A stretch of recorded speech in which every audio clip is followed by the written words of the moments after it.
I want you to imagine something for a moment. Imagine that the world you see every day is only the surface of a much deeper reality. Most people move through life believing that everything important is visible, measurable, and already explained. They wake up, follow routines, react to circumstances, and assume that the forces shaping their lives are obvious and ordinary. But throughout history, there have always been individuals who sensed something very different. They felt that behind the events of daily life there exists a hidden layer of understanding, a form of knowledge that quietly shapes the direction of human thought, culture, power, and even destiny itself. I am speaking directly to you now because if you are listening to this, then a part of you may already feel that quiet curiosity. You may already sense that life contains patterns and meanings that most people pass by without noticing. For thousands of years, whispers of hidden knowledge have moved through human history. Not knowledge that is written openly in textbooks or spoken loudly in public squares, but knowledge preserved carefully through symbols, traditions, and teachings passed from one generation to another. Ancient temples guarded fragments of it. Philosophical schools explored its meaning. Later, certain brotherhoods and esoteric traditions continued protecting pieces of the same understanding. To outsiders, these groups often appeared mysterious or even secretive. Yet the deeper purpose was not always secrecy for its own sake. Many of these traditions believed that certain truths cannot simply be handed to someone who is not prepared to understand them. Just as complex sciences require patience and training, deeper spiritual insight was believed to unfold gradually, step by step, as the mind and character of a seeker matured. Now I want you to notice something important. Throughout history, the individuals who searched for this deeper understanding were not always the most powerful people in society. They were often philosophers, mystics, builders, thinkers, and explorers of consciousness. What united them was a single question that refused to leave their minds. They wondered whether reality itself might be structured according to hidden principles that most people never learn to see. They studied nature, numbers, geometry, mythology, the human mind, and the movement of the stars, searching for patterns that could reveal how the universe truly works. And as they studied these patterns, something fascinating began to emerge. They discovered that many symbols, numbers, and ideas repeated themselves across different cultures, separated by vast distances and centuries of time. Civilizations that never directly communicated with one another somehow preserved similar insights about the nature of existence. When you begin to see this repetition, you start to realize that something deeper might be connecting all of these traditions. Let me speak to you honestly about something that many people misunderstand. When they hear the phrase hidden knowledge, they immediately imagine conspiracies or secret powers controlling the world. But the truth is often much simpler and far more profound. Hidden knowledge does not necessarily mean that someone is intentionally hiding the truth from you. Sometimes it simply means that the truth is expressed through symbols, patterns, and experiences that require attention and reflection to understand.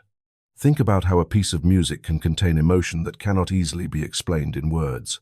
Think about how a work of art can communicate meaning that only becomes clear when you look at it carefully.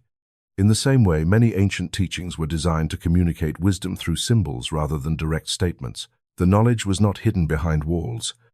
It was hidden in plain sight, waiting for someone who was willing to look deeper. As you continue listening to this journey, I want you to keep one simple idea in your mind. The search for deeper knowledge is not about escaping the world you live in. It is about learning to see that world with greater clarity. The people who walked this path were not trying to abandon reality. They were trying to understand the patterns shaping it. They believed that once a person learns to recognize those patterns, life itself begins to make more sense. Events that once appeared random begin to reveal connections. Symbols that once appeared decorative begin to carry meaning, and the human mind begins to realize that it may possess far greater potential than it has been taught to believe. Now consider something even more intriguing. Many ancient traditions suggested that the key to understanding the universe might not be found in distant places at all. Instead, it might be found within the structure of the human being itself. The same patterns that appear in nature, in sacred architecture, and in philosophical teachings might also be reflected in the human body and the human mind. This idea appears again and again across different civilizations, suggesting that humanity itself may be a reflection of a larger cosmic order. When you begin to explore this possibility, you start to see the world differently. The boundary between the observer and the universe becomes less rigid. Instead of seeing yourself as separate from the greater reality around you, you begin to see yourself as part of a much larger system of intelligence and structure. I want you to stay with that thought because it will guide everything that follows. This journey is not about memorizing obscure teachings or collecting mysterious facts. It is about gradually expanding the way you see reality. As each piece of the puzzle appears, you may begin to notice connections that were invisible before. You may begin to recognize that the symbols preserved by ancient traditions were not random decorations, but attempts to describe something profound about existence itself. The deeper you look, the more you may realize that the universe communicates through patterns. Numbers repeat themselves. Symbols echo across cultures. Structures in nature mirror structures within the human body, and each of these patterns seems to point toward the same idea, that reality may be far more organized and meaningful than it appears at first glance. So as you continue listening, I invite you to keep your mind open and curious. Do not rush to believe everything you hear, but do not rush to dismiss it either. Instead, observe the patterns for yourself. Allow the ideas to unfold gradually, because the journey you are beginning now is not simply about ancient traditions or mysterious symbols. It is about learning to see the hidden order that may already be present all around you, waiting quietly for someone like you to notice it. I want you to pay close attention now, because once you begin to notice this pattern, it becomes almost impossible to ignore. In the previous moment, we spoke about the idea that ancient traditions believed reality might be structured through hidden principles, patterns that reveal themselves only to those willing to observe carefully. Among all the symbols that appear again and again across spiritual teachings, philosophical systems, and sacred traditions, there is one number that stands quietly at the center of countless mysteries. That number is 33. At first glance, it seems like nothing special, just another number within an endless sequence. But the moment you begin tracing its appearance through history, something remarkable begins to unfold, and I want you to see it the same way the ancient seekers once did. Imagine you are a philosopher living thousands of years ago, studying the patterns of the natural world and the teachings passed down through generations. As you read sacred texts and observe human life, you begin to notice that the number 33 appears in places that seem completely unrelated. In Christian tradition, it is widely known that Jesus lived 33 years before the culmination of his earthly mission. In ancient Vedic teachings from India, there are references to 33 divine forces that represent the fundamental energies shaping the universe. These deities were not simply characters in mythological stories. They symbolized forces within nature itself, forces that sustain the balance of creation. Now, pause for a moment and ask yourself something simple. How is it possible that civilizations separated by great distances and centuries of time repeatedly highlight the same number in their most sacred teachings? To the ancient mind, this was not dismissed as coincidence. Instead, it was seen as a clue, a pattern quietly pointing toward a deeper layer of understanding. But the mystery of 33 does not stop within religious traditions. I want you to look at something even closer to you, something that has been with you since the moment you were born: the human spine. The central column that supports your entire body and protects the delicate network of nerves connecting your brain to every part of your physical system, typically contains 33 vertebrae. Think about that carefully. The structure that allows you to stand upright, to move through the world, and to maintain balance within your body contains the very number that appears again and again within spiritual symbolism. Ancient teachers noticed this long ago and began to interpret it in a way that may surprise you. They believed that the human body itself was designed as a symbolic map of awakening. Each vertebra represented a stage in the ascent of awareness, a step in the gradual journey from basic physical existence toward higher states of perception and understanding. When you begin to see the number 33 in this way, it stops being just a number and becomes something far more meaningful. It becomes a symbol of transformation.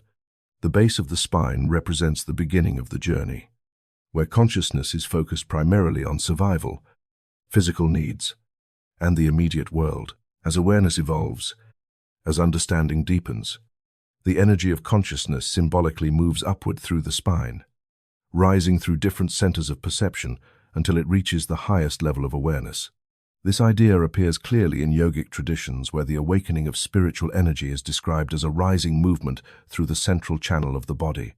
The journey is gradual, unfolding step by step, just as the vertebrae of the spine form a ladder that leads upward, and when ancient thinkers recognized that this ladder consisted of 33 segments, they began to see the number as representing the full journey of human spiritual evolution.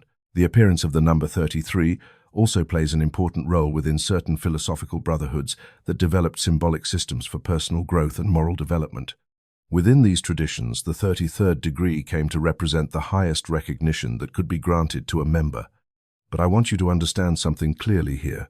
The symbolism of this degree was never meant to represent domination or secret authority over others.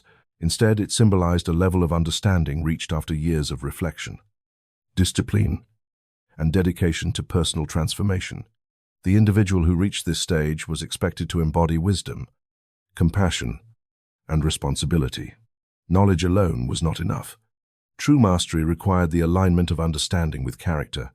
The symbolism of 33, therefore, represented the completion of a journey that began with curiosity and ended with service to humanity. You may be wondering why ancient thinkers placed so much emphasis on a single number. The answer lies partly in the way they understood numbers themselves. In many mystical traditions, numbers were seen as expressions of universal patterns rather than simple tools for counting. The number 3 has long been associated with creation, balance, and the union of opposing forces.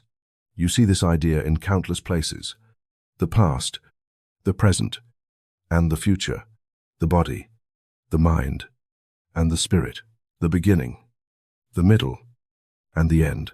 When the energy of the number 3 is repeated and amplified, as it is in 33, it symbolizes an intensified form of this creative balance.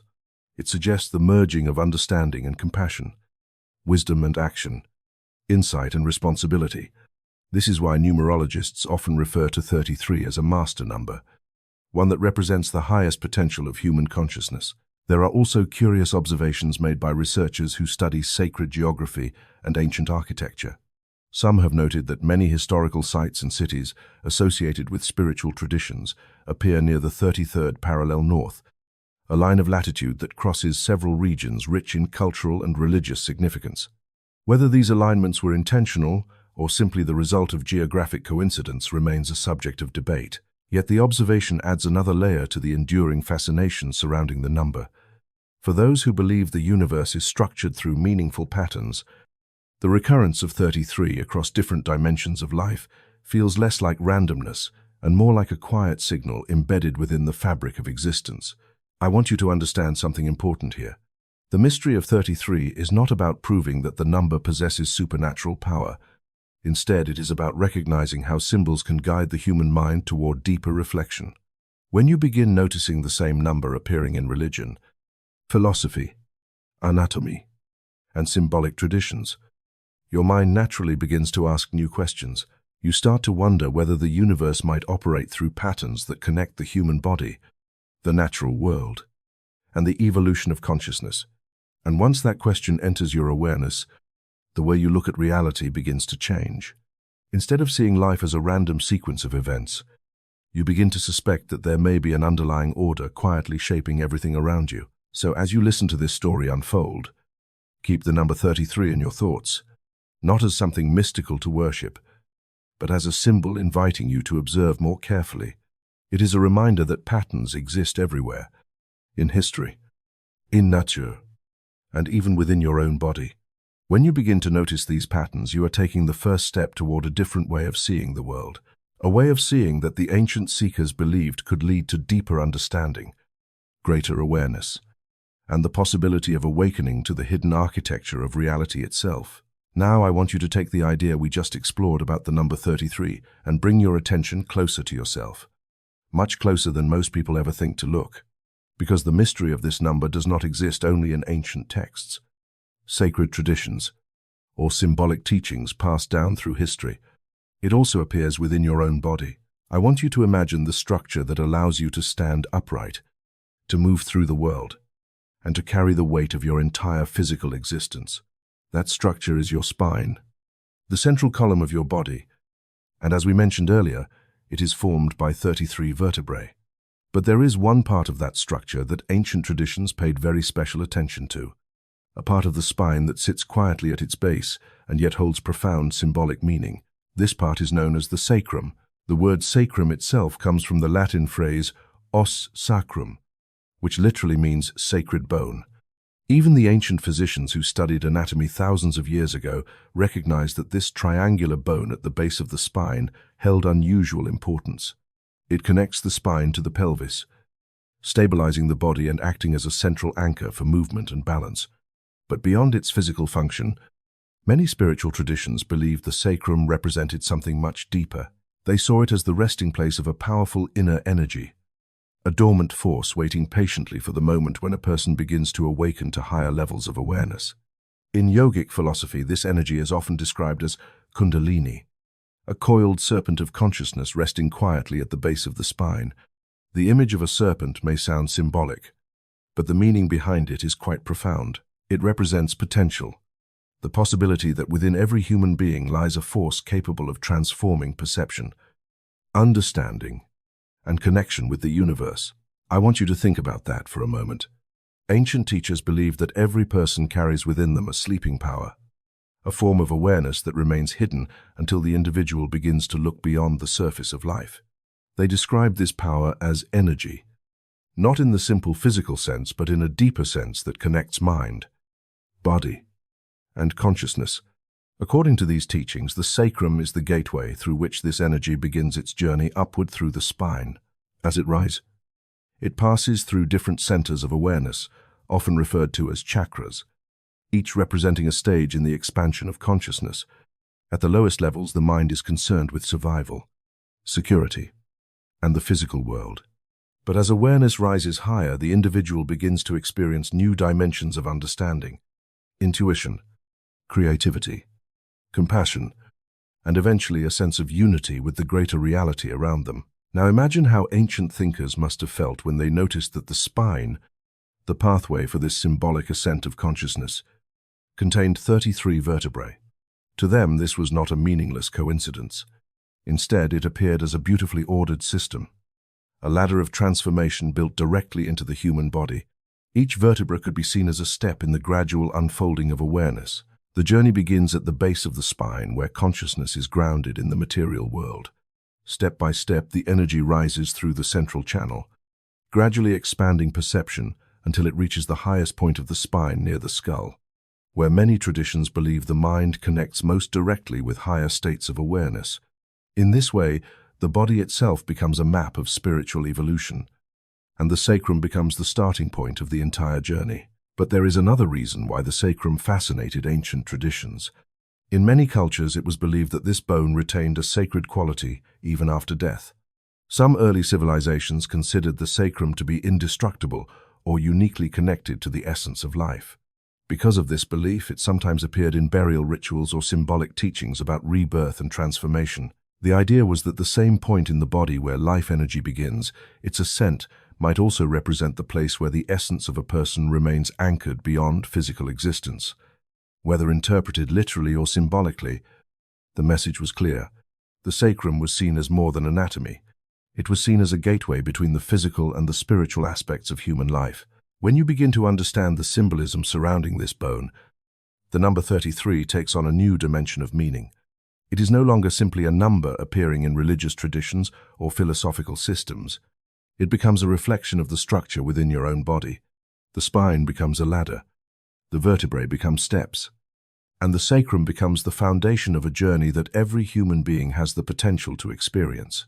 This idea suggests something remarkable. It suggests that the search for higher understanding is not something external that must be discovered in distant places or secret libraries. Instead, the first clues may already exist within the architecture of your own body. Modern science may describe the spine primarily as part of the skeletal and nervous systems. Yet even from a scientific perspective, the spine plays a crucial role in the communication between the brain and the rest of the body. Every movement, sensation, and signal traveling through the nervous system passes through this central channel. In that sense, the spine truly is a bridge connecting different parts of the body into a single functioning whole. Ancient traditions simply extended this idea into the realm of consciousness, suggesting that the same pathway carrying physical signals, might also symbolize the pathway through which awareness evolves. So I want you to keep this image clearly in your mind. At the base of your spine rests a bone once called sacred by ancient cultures, a structure believed to hold the gateway to deeper awareness. Above it rises the column of 33 vertebrae, forming a ladder of transformation that stretches upward toward the mind. Whether interpreted literally, symbolically, or somewhere in between, the message is powerful. The human body itself may contain clues about the journey of consciousness, the patterns that ancient thinkers observed in numbers, symbols, and spiritual traditions may also be reflected within you. And when you begin to see the body in this way, the mystery of hidden knowledge becomes much more personal. It is no longer only about distant temples or ancient texts. It becomes a story about you, about the possibility that the path toward deeper understanding begins within the structure of your own being. Across the long arc of human history, certain groups have chosen to preserve ideas within carefully structured circles rather than release them openly to the wider public. These circles were later labeled secret societies. Yet their defining characteristic was not secrecy for its own sake, but the disciplined preservation of symbolic knowledge. Civilizations have repeatedly created environments where complex teachings about philosophy, ethics, mathematics, cosmology, and human consciousness could be studied without distortion. Such environments allowed thinkers to explore ideas that challenged conventional belief systems and to protect those ideas from political or religious pressures that often discouraged intellectual independence. When examined closely, these societies function less like shadowy conspiracies and more like laboratories of thought, where patterns of reality, human behavior, and universal order could be studied through symbols, ritual structures, and progressive systems of learning. The origins of these traditions reach far into antiquity. In ancient Egypt, temple schools served as centers of advanced knowledge, where priest scholars studied astronomy, geometry, medicine, architecture, and the philosophical relationship between humanity and the cosmos. The carvings inside temples were not simply decorative art, but encoded teachings describing cosmic cycles, natural forces, and principles of balance that governed both the heavens and human life. Geometry used in temple construction reflected precise mathematical relationships aligned with celestial movements, suggesting that the builders understood architecture as a physical expression of universal harmony. Knowledge in these schools was transmitted gradually through symbolic language because symbols could preserve meaning long after spoken explanations faded.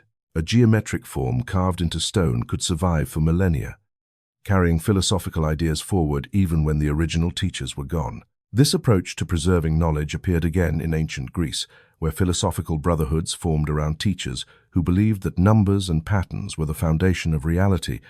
One of the most famous examples is the school associated with Pythagoras.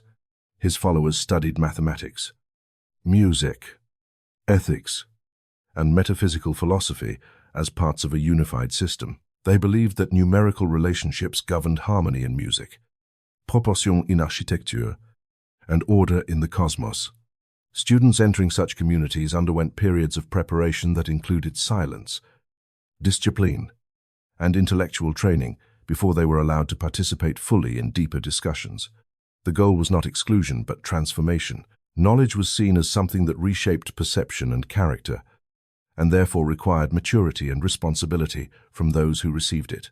As centuries passed, these philosophical traditions influenced the development of organized guilds and intellectual societies. During the medieval period in Europe, skilled stonemasons formed guilds responsible for constructing cathedrals and monumental buildings. These builders possessed advanced knowledge of geometry, engineering, and architectural design that allowed them to create structures of remarkable complexity and beauty. Cathedrals rising across Europe were not only places of worship, but also embodiments of symbolic mathematics. The proportions of arches, columns, and stained glass windows followed geometric relationships believed to reflect cosmic harmony. Builders viewed their craft as both technical and spiritual, shaping stone in ways that mirrored the order they believed existed in the universe itself. Within these guilds, systems of apprenticeship developed in which knowledge passed gradually from experienced masters to younger craftsmen. Apprentices learned not only the physical techniques of construction, but also the symbolic meanings embedded within architectural forms. Over time, these guild traditions evolved into broader philosophical societies, where the tools of construction became metaphors for personal development. The square symbolized moral integrity. The compass represented balance and restraint, and the process of building reflected the shaping of character and understanding. The craft of architecture became a symbolic language through which individuals contemplated their place within the greater structure of reality. During later centuries, many intellectual societies continued this pattern of symbolic teaching and progressive learning. They developed rituals, degrees, and philosophical frameworks designed to encourage reflection on ethical behavior, responsibility, and the pursuit of knowledge. The structured environment created by such societies allowed ideas to be explored deeply without the pressures of public debate or political conflict. Members were encouraged to examine philosophical questions about the nature of truth, the development of consciousness, and the responsibilities that accompany understanding.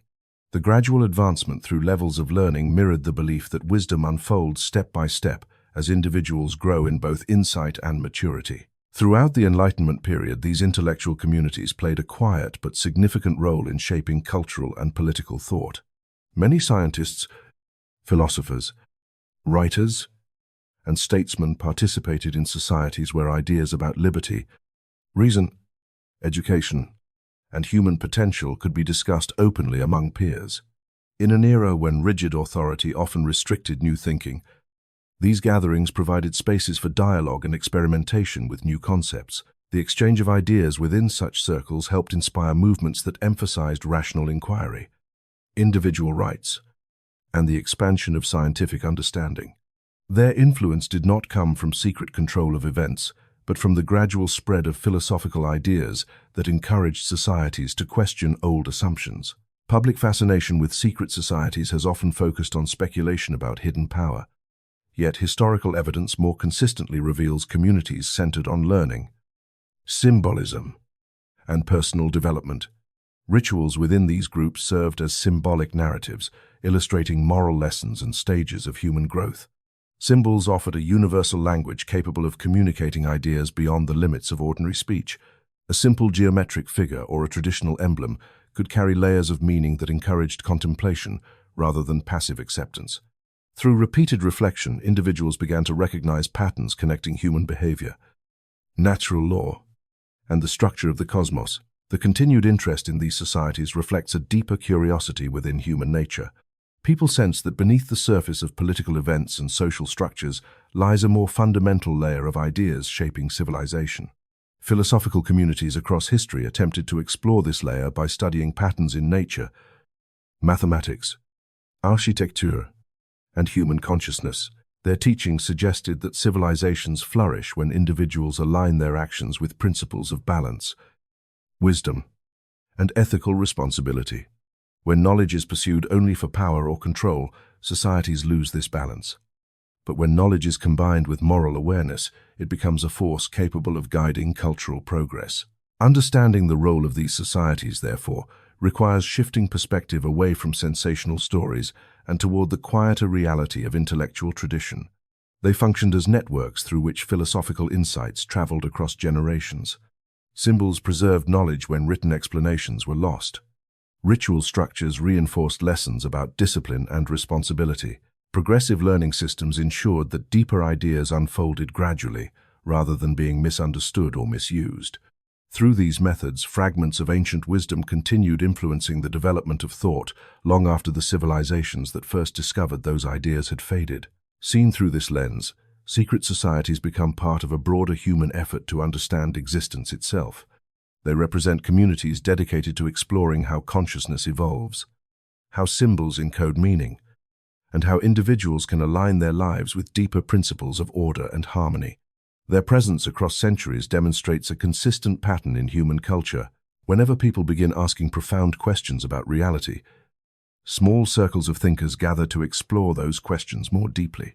From temple schools of antiquity to philosophical societies of later eras, the search for hidden patterns within the universe has continually shaped the intellectual and spiritual evolution of civilization.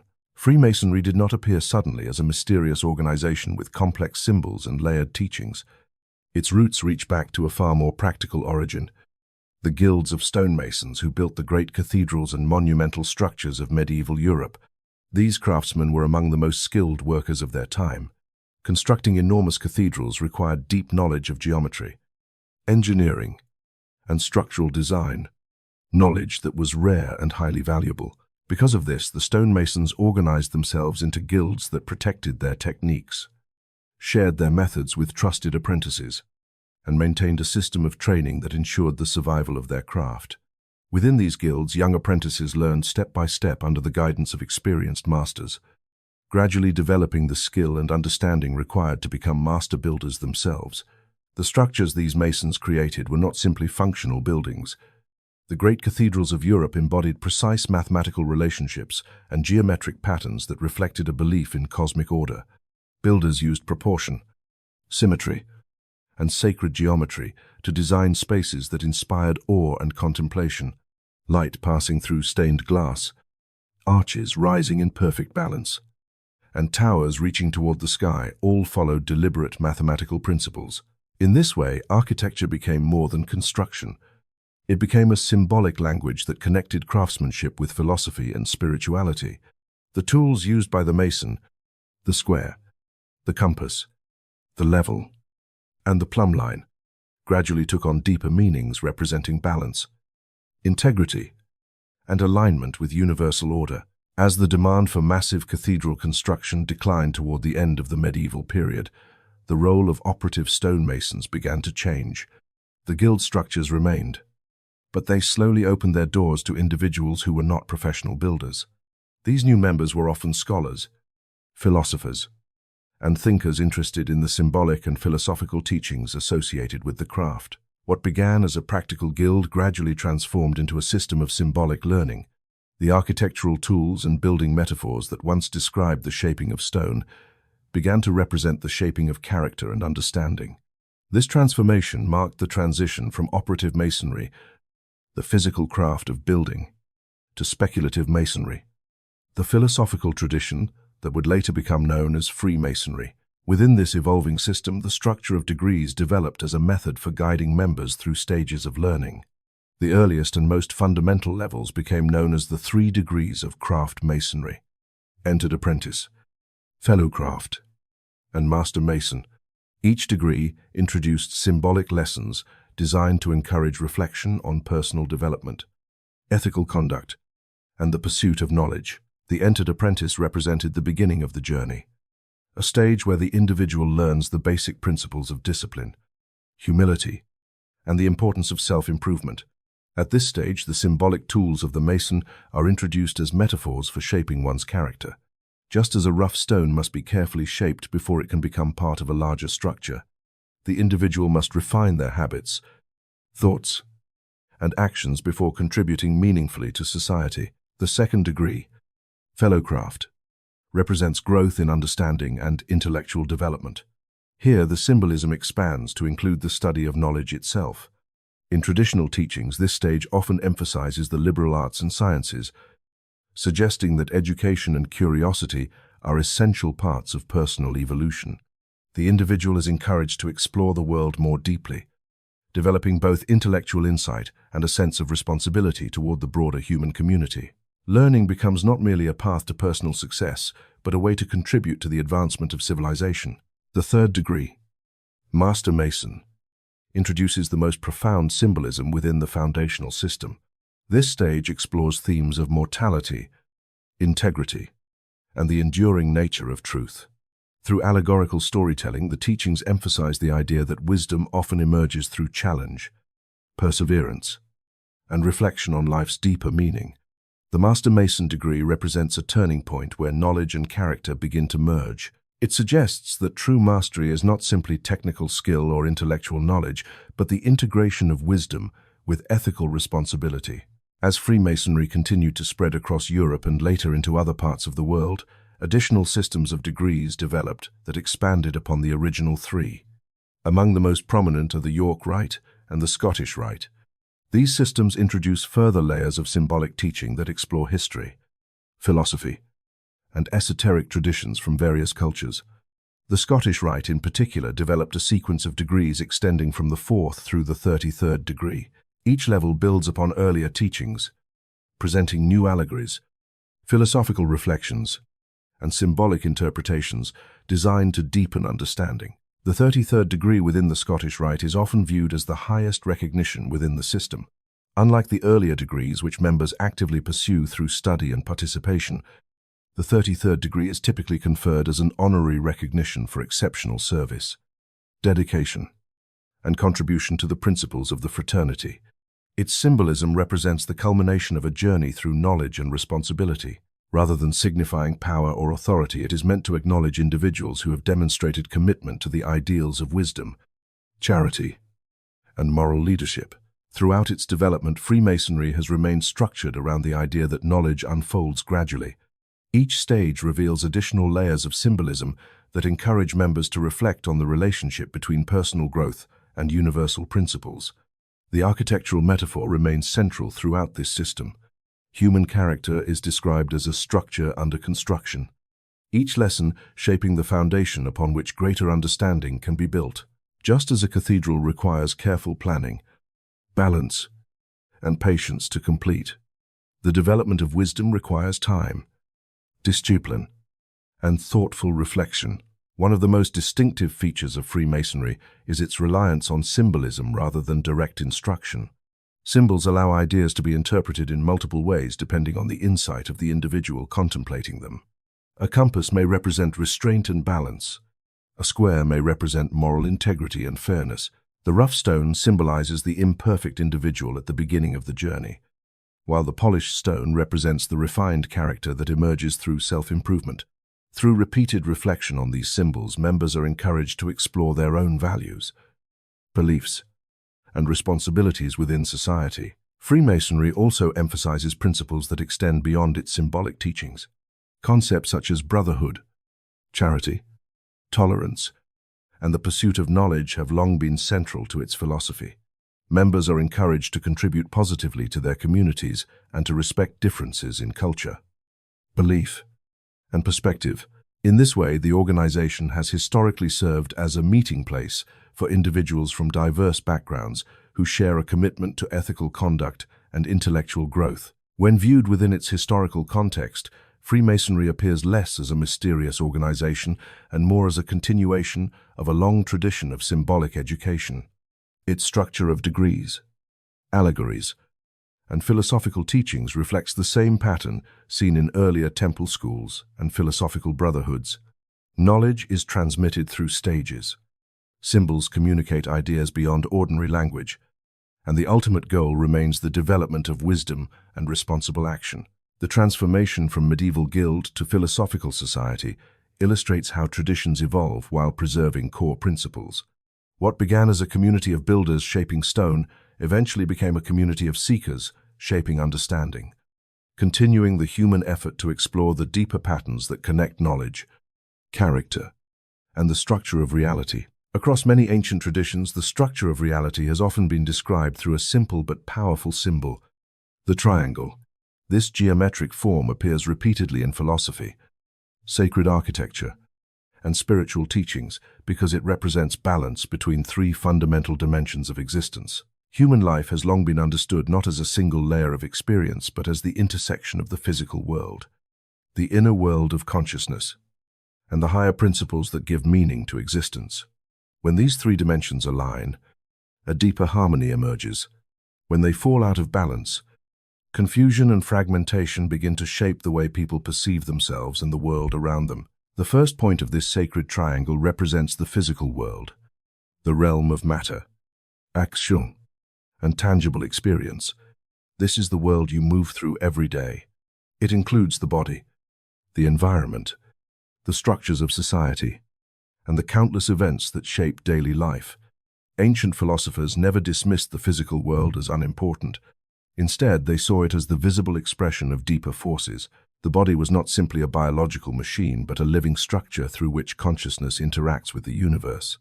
Every movement, every decision, and every action reflects how an individual relates to the patterns of reality surrounding them. The second point of the triangle represents the inner world of mind and emotion. Here we find thoughts, beliefs, imagination, and perception. This inner dimension acts as a bridge between the external environment and the deeper spiritual principles that guide existence. The mind interprets experience, assigns meaning to events, and shapes the direction of human behavior. Ancient teachings often emphasized that the outer world reflects the patterns formed within the mind. When a person lives with clarity, discipline, and awareness, their actions tend to produce harmony in the world around them. When confusion, fear, or imbalance dominate the inner landscape, those same qualities begin to appear in external circumstances. The third point of the triangle represents the divine or universal principle that transcends both matter and mind. Different traditions describe this dimension in different ways. Some call it the source. Others describe it as cosmic intelligence, universal consciousness, or the fundamental order underlying existence. Regardless of the name used, this principle represents the idea that reality is not random but structured by patterns that give coherence to the universe. Ancient civilizations looked to the stars, the cycles of nature, and the mathematical precision of geometry as evidence that the cosmos operates according to profound laws of harmony. When these 3 points are connected, the triangle forms a complete structure, symbolizing the relationship between human beings, the world they inhabit, and the deeper forces that shape existence. This triadic structure appears repeatedly across cultures. In many spiritual traditions, the human being is described as consisting of body, mind, and spirit. Philosophers often speak of thought, emotion, and action as the 3 elements guiding human behavior. Even in modern science, we find echoes of this structure when studying systems where physical processes, information flow, and organizing principles interact to create complex patterns. One of the most striking visual representations of this triadic relationship appears in the symbol formed by 2 interlocking triangles, often known as the hexagram or the Seal of Solomon. One triangle points upward, representing the human aspiration toward knowledge, growth, and spiritual understanding. The other triangle points downward, symbolizing the flow of universal intelligence into the material world. Where these triangles intersect, a balanced star emerges, representing the union of heaven and earth, consciousness and matter, the human and the divine. The symbol reminds us that wisdom does not arise from escaping the physical world, but from integrating it with deeper understanding. In esoteric traditions, this balanced union is considered essential for spiritual development. A person who focuses only on material success without cultivating inner awareness often finds their life lacking meaning or direction. At the same time, a person who withdraws completely from the physical world in pursuit of abstract spirituality may lose the ability to express insight through practical action. The sacred triangle suggests that true development occurs when physical experience, mental awareness, and spiritual insight support each other in a unified system. Ancient teachers frequently used geometry as a teaching tool because geometric forms communicate principles of balance and proportion in a way that words alone cannot. The triangle is the simplest, stable structure in geometry. When 3 points connect, they create a shape that cannot collapse without altering its fundamental form. Builders have used triangular frameworks for thousands of years because they provide strength and stability. Philosophers recognize that this same principle applies to human life. When the physical, mental, and spiritual dimensions are aligned, they create a stable foundation capable of supporting growth and transformation. This concept also connects closely with the symbolic traditions associated with Freemasonry and other philosophical systems. The triangle appears repeatedly within their imagery as a reminder that human development must remain balanced. The pursuit of knowledge must be grounded in ethical action. Intellectual understanding must be accompanied by compassion and responsibility. The goal is not simply to accumulate information, but to cultivate a way of living that reflects harmony between thought, feeling, and behavior. In many traditions, the triangle also symbolizes the process of ascent. Imagine the base of the triangle resting on the earth while its peak points toward the sky. The base represents the ordinary state of human awareness, where attention is primarily focused on survival, material concerns, and immediate desires. As awareness expands, the individual begins to recognize deeper patterns within life, moving gradually toward the apex where insight, wisdom, and a sense of unity with the larger cosmos become possible. This ascent does not require abandoning the world, but learning to see it through a broader perspective. The sacred triangle therefore acts as both a symbol and a map. It illustrates how human beings exist within multiple layers of reality and how those layers interact to shape experience. The body anchors consciousness in the physical world. The mind interprets and organizes perception, and the deeper universal intelligence provides the patterns that give structure to existence itself. When these three aspects work together, life begins to reveal a deeper coherence that may otherwise remain hidden beneath the surface of ordinary awareness. Recognizing this triadic structure invites a shift in perspective. Instead of seeing life as a series of disconnected events, it becomes possible to view experience as part of a larger system where inner awareness and outer reality influence each other continuously.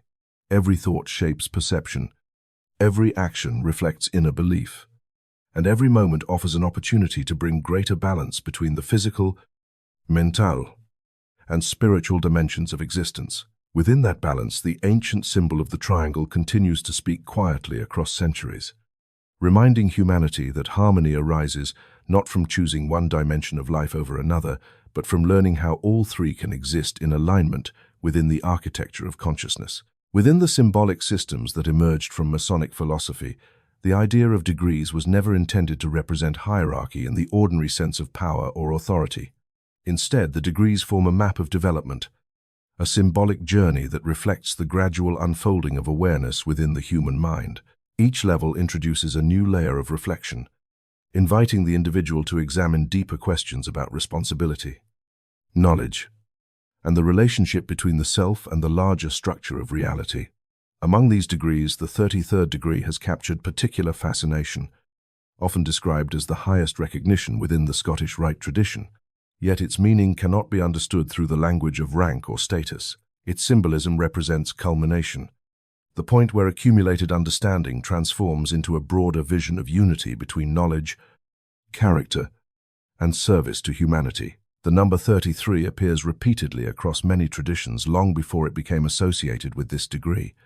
The human spine contains 33 vertebrae, forming a pathway that connects the base of the body with the brain where perception and awareness emerge. Ancient teachings describing the ascent of consciousness through the body often referred symbolically to this structure as a ladder of awakening. In spiritual traditions, the life of Christ is said to have reached 33 years, representing the completion of a cycle before transformation. Numerology has long treated 33 as a master number associated with compassion, insight, and the responsibility to uplift others. These recurring appearances created a symbolic foundation that later philosophical systems incorporated into their own teachings. Within the Scottish Rite of Freemasonry, the 33rd degree is formally known as Inspector General Honorary.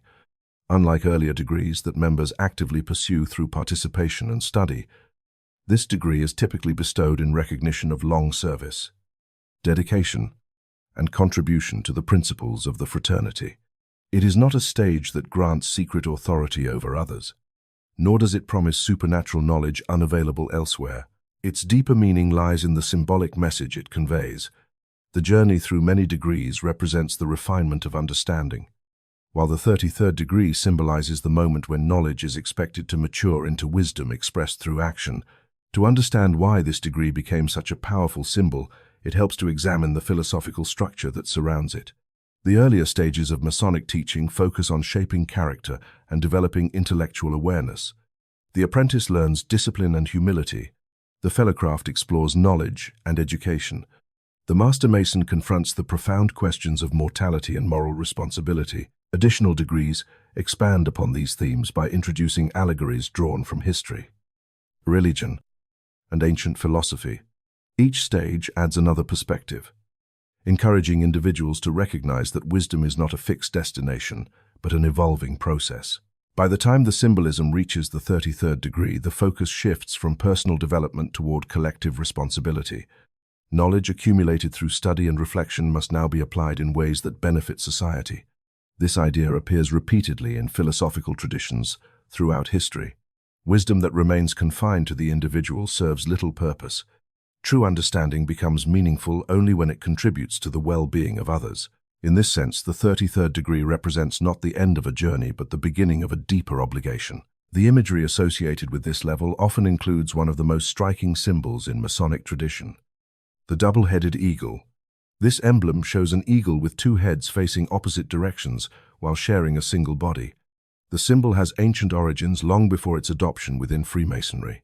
Historically, it represented the union of opposing perspectives, the ability to see both past and future, matter and spirit, intellect and intuition. Within the context of the 33rd degree, the eagle becomes a reminder that advanced understanding requires the integration of different dimensions of awareness. One must look backward to learn from history while also looking forward to anticipate the consequences of present actions. Another layer of symbolism lies in the relationship between 33 and the idea of completion. Many philosophical systems describe growth through stages that eventually lead to integration. Early stages focus on learning external knowledge, while later stages involve internal transformation. The final stage is often described as unity, where insight and action align. In this sense, the 33rd degree represents the point where intellectual understanding merges with ethical responsibility. The lessons that began as symbolic teachings must now become living principles guiding behavior. It is important to recognize that the fascination surrounding this degree often comes from misunderstanding. Popular culture sometimes portrays it as a hidden level of secret control or elite authority, guiding world events from behind the scenes. Historical evidence suggests a far more grounded interpretation. The degree functions primarily as recognition of dedication to philosophical ideals such as charity, integrity, and service. Those who receive it are expected to embody these values publicly rather than withdraw into secrecy. The symbolism emphasizes humility rather than superiority, reminding recipients that wisdom carries responsibility rather than privilege. The deeper meaning of the 33rd degree becomes clearer when viewed within the broader human search for understanding. Across cultures, spiritual traditions describe a process of awakening in which individuals move from ignorance toward awareness and finally toward compassion for the wider human family. Knowledge expands perception. Perception reveals interconnectedness, and interconnectedness generates a sense of responsibility. The number 33 serves as a symbolic marker within this journey, representing the threshold where personal insight evolves into universal perspective. Seen in this way, the 33rd degree becomes less mysterious and more philosophical. It symbolizes a stage of maturity in which knowledge is no longer pursued merely for curiosity or personal advantage, but for the purpose of contributing to collective progress. The builder's tools that once shaped stone now represent tools for shaping society through wisdom and ethical action. The same architectural metaphor continues to guide the teaching. Humanity itself can be viewed as a structure under construction, each generation adding new understanding to the foundation laid by those who came before. From this perspective, the fascination with the 33rd degree reflects something deeper than curiosity about hidden organizations. It reflects the enduring human desire to reach a level of awareness where knowledge, compassion, and responsibility exist in balance. Symbols such as the ladder of 33 steps, the double-headed eagle, and the progression of degrees serve as reminders that the journey toward wisdom is gradual and requires discipline. Each stage refines perception until the individual begins to see life not as isolated events, but as part of a larger pattern connecting personal choices with the evolution of humanity itself. Alchemy has often been misunderstood as nothing more than the ancient attempt to turn lead into gold, a strange pursuit carried out by eccentric scholars in hidden laboratories. Yet this popular image captures only the outer surface of a much deeper tradition. For those who studied alchemy seriously, the transformation of metals was never the ultimate goal. It served as a metaphor, a symbolic language describing the transformation of the human being itself. The laboratory, the furnace, the metals, and the mysterious formulas were reflections of an inner process, a journey in which the mind and soul undergo refinement, just as raw material is purified through fire. Ancient alchemists believed that the visible world mirrors invisible principles. Matter was not seen as separate from consciousness, but as an expression of deeper forces shaping the universe. Because of this belief, the alchemist studied both nature and the self simultaneously. When metals changed form under heat or chemical reaction, it was understood as a symbolic lesson about change within the human mind. The process of breaking down, purifying, and recombining substances mirrored the process through which a person confronts confusion, removes destructive patterns, and gradually develops clarity and wisdom. The language of alchemy became intentionally symbolic. Texts rarely described processes directly. Instead, they spoke of dragons devouring themselves, kings dissolving into liquid, or mysterious unions between sun and moon. These strange images were not attempts to hide simple chemical instructions. They were designed to communicate psychological and spiritual truths through metaphor. A dragon consuming itself symbolized the dissolution of ego. The union of sun and moon represented the integration of opposing forces within the human mind. Through these symbolic stories, the alchemist learned that transformation begins by recognizing the contradictions within oneself and learning how to bring them into harmony. One of the most important ideas within alchemy is the concept of transmutation. In the physical sense, transmutation referred to changing one substance into another. In the symbolic sense, it described the elevation of human awareness. Base metals such as lead represented the unrefined aspects of the self, habits driven by fear, ignorance, and unconscious behavior. Gold represented the refined state of consciousness characterized by clarity, compassion, and wisdom. The alchemical journey therefore described the gradual movement from a fragmented inner state toward a unified and luminous awareness. This transformation was believed to occur in stages. Alchemists often described three primary phases using Latin terms that became central to their teachings. The first stage was called nigredo, the blackening. This phase symbolized the moment when the individual becomes aware of inner confusion and contradiction. Old beliefs begin to collapse, illusions dissolve, and the person confronts aspects of themselves that had previously remained hidden. Although uncomfortable, this stage is essential because transformation cannot begin until the false structures of the mind break apart. The second stage was known as albedo, the whitening. After the chaos of the first stage, the individual begins the work of purification. Thoughts become clearer, emotional patterns begin to stabilize, and new understanding emerges from reflection and discipline. In this stage, the person learns to observe their own mind rather than be controlled by it. The process resembles washing impurities from a metal so that its true nature can begin to shine. The third stage was called rubedo, the reddening.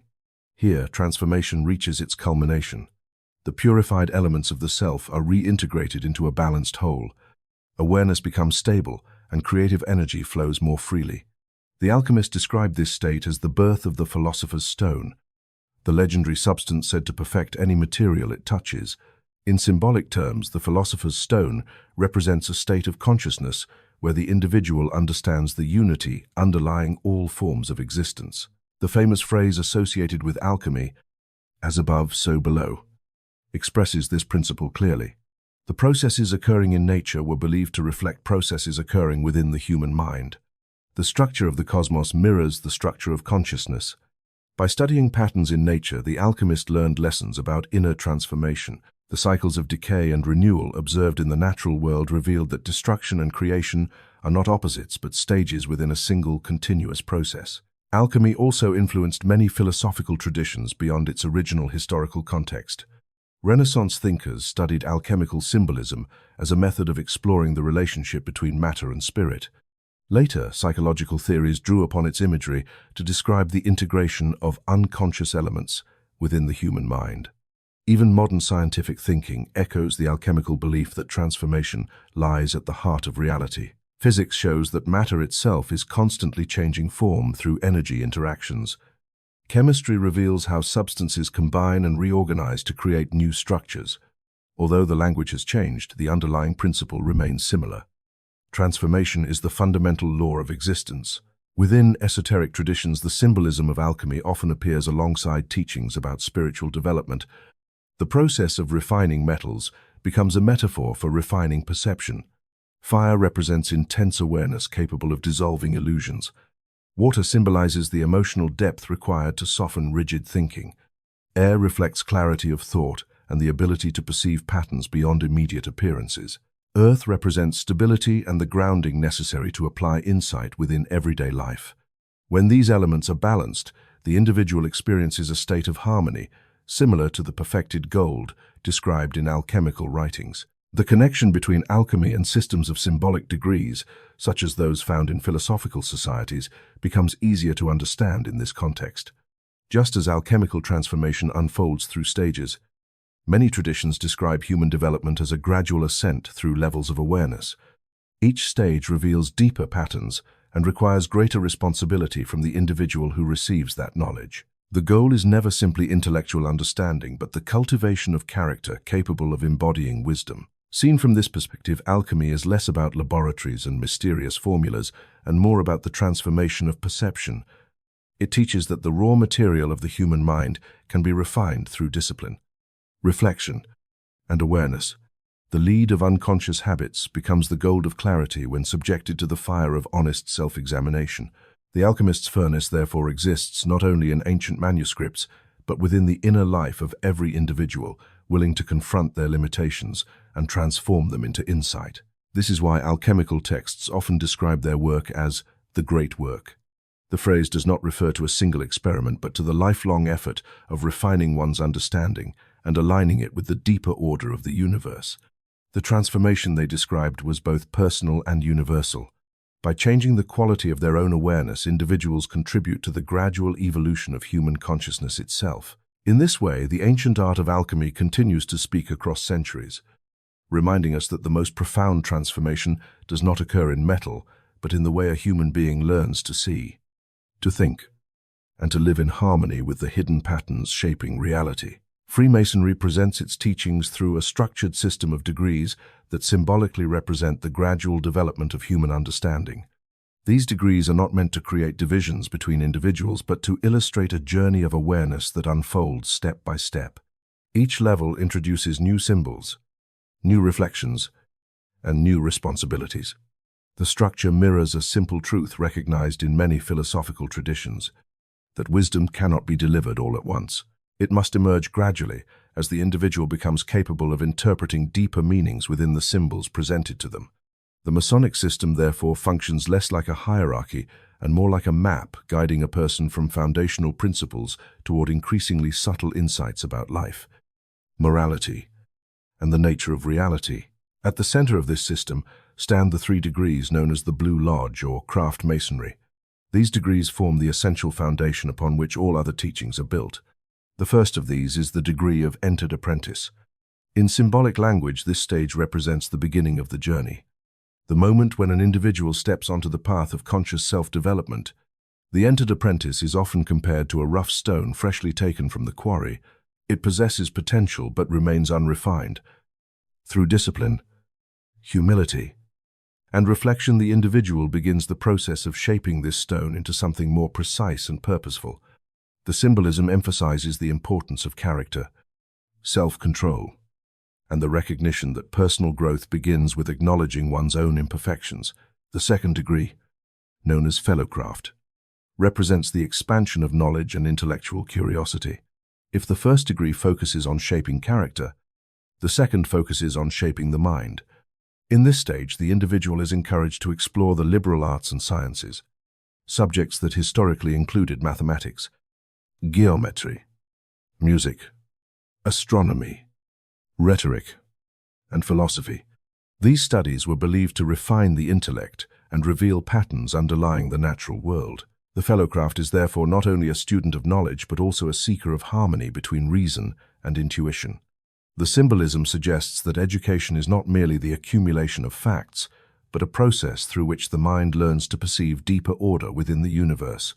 The third degree, Master Mason, introduces themes that move beyond intellectual learning into the realm of profound philosophical reflection. The teachings of this degree often revolve around the ideas of mortality, integrity, and the enduring nature of truth.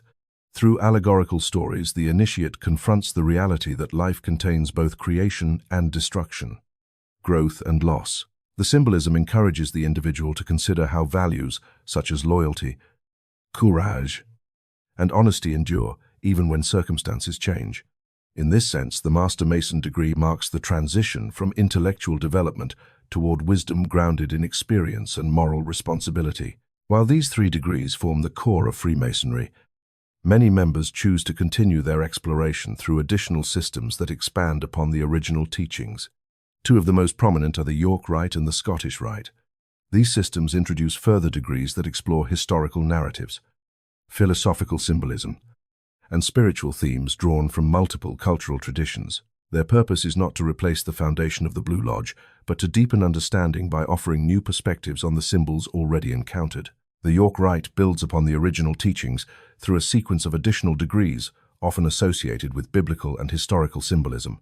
Within this system, the journey continues through organizations such as the Royal Arch Chapter, the Cryptic Council, and the Knights Templar. Each stage presents allegories about perseverance, discovery, and the search for lost wisdom. The symbolism suggests that knowledge may sometimes appear hidden but remains accessible to those who persist in their search with patience and integrity. The Scottish Rite offers another path of expansion, presenting a series of degrees traditionally numbered from 4 through 33. These degrees are grouped into different sections that explore philosophical data, historical, and symbolic themes. The Lodge of Perfection introduces lessons about duty and moral courage. The chapter of Rose Croix examines spiritual ideas concerning faith, hope, and the search for truth. The Council of Kadosh presents reflections on justice and ethical responsibility. The Consistory completes the sequence with broader philosophical interpretations that encourage contemplation of humanity's role within the unfolding story of civilization. Although the number of degrees may appear complex, the underlying purpose remains consistent. Each level encourages deeper reflection on universal themes, such as integrity, compassion, wisdom, and the responsible use of knowledge. The symbols presented are intentionally layered so that their meaning can evolve as the individual gains experience.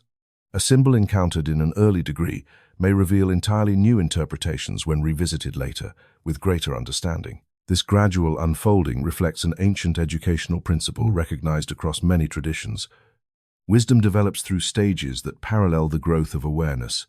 Early stages focus on discipline and self-control. Later stages expand intellectual curiosity. Still, later stages emphasize ethical responsibility and the application of knowledge for the benefit of others. The journey from entered apprentice to the higher degrees mirrors this progression from personal refinement toward collective awareness. Another important aspect of the Masonic degree system is its emphasis on symbolism rather than direct instruction. Symbols invite contemplation rather than passive acceptance. A simple tool used by stonemasons becomes a metaphor for shaping character. A geometric form becomes a representation of cosmic balance.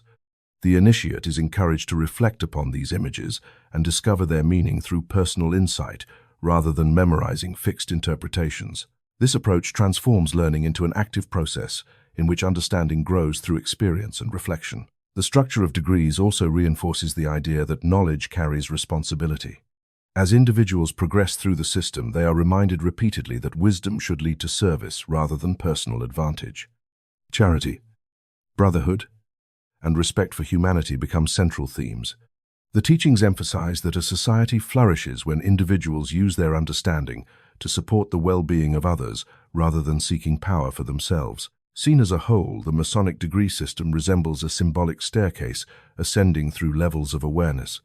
Each step builds upon the previous one, strengthening the foundation before revealing deeper insights. The journey begins with the simple recognition that character must be shaped carefully, much like a rough stone carved into a precise block. It continues through intellectual exploration that reveals the patterns connecting science, art, and philosophy. Eventually, it leads toward a broader perspective where knowledge, morality, and service merge into a unified vision of human development. Through this system, Freemasonry preserves an ancient idea that appears across many philosophical traditions. Human beings possess the capacity to evolve not only technologically, but also intellectually and ethically. The path toward that evolution requires discipline, reflection, and the willingness to question assumptions about reality. The degrees, therefore, represent more than ceremonial stages. They form a symbolic journey from foundation toward depth, guiding individuals to recognize that the true architecture being constructed is not a cathedral of stone, but a structure of understanding built within the human mind itself. Across many ancient traditions, the human body has never been viewed as a simple biological structure. It has been described instead as a living map through which consciousness moves and evolves. Among the most fascinating ideas within these traditions is the concept of Kundalini, a form of latent energy believed to reside at the base of the spine. In symbolic language, this energy is often described as a coiled serpent resting quietly within the lowest center of the body, waiting for the right conditions to awaken. The serpent imagery appears across cultures because it represents both potential and transformation. When still, it symbolizes dormant power, When awakened, it represents the movement of life force rising toward greater awareness. The base of the spine, where this energy is believed to rest, lies near the sacrum, a triangular bone whose name itself means sacred. Ancient yogic teachings considered this area the foundation of the human energetic system, just as the roots of a tree anchor it to the earth. The base of the spine anchors the human body to physical existence. From this point, the spinal column rises upward like a central axis, connecting the lower regions of the body with the brain, where perception, memory, and awareness unfold.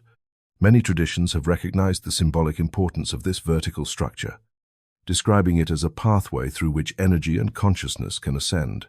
According to classical Kundalini philosophy, the human body contains a series of energy centers aligned along this central channel. These centers are known as chakras, often translated as wheels of energy, because they are believed to regulate the flow of life force throughout the body and mind.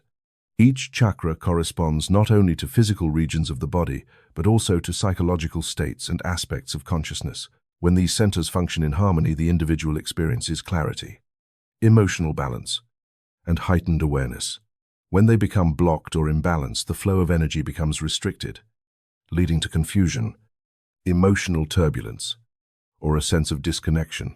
The journey of Kundalini is often described as the gradual awakening of this dormant energy and its movement upward through the chakras. The process begins at the lowest center, known as the root chakra. This center is associated with survival, stability, and the instinctive connection to the physical world. At this level, consciousness is primarily focused on basic needs such as security, food, shelter, and protection. These concerns are not negative in themselves. They are the essential foundation of human life. Yet, if awareness remains confined to this level, the individual rarely explores deeper dimensions of existence. As energy begins to rise, it encounters the second chakra associated with creativity, emotion, and the fluid aspects of human experience. Here, consciousness becomes aware of relationships, desire, and the power of imagination. The individual begins to recognize that life contains more than survival. It includes expression, connection, and the shaping of reality through thought and feeling.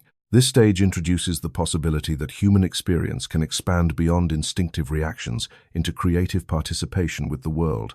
The third chakra, located near the solar plexus, represents personal power and self-identity. At this stage, awareness strengthens its sense of individuality, ambition, determination, and the drive to influence the world become prominent forces.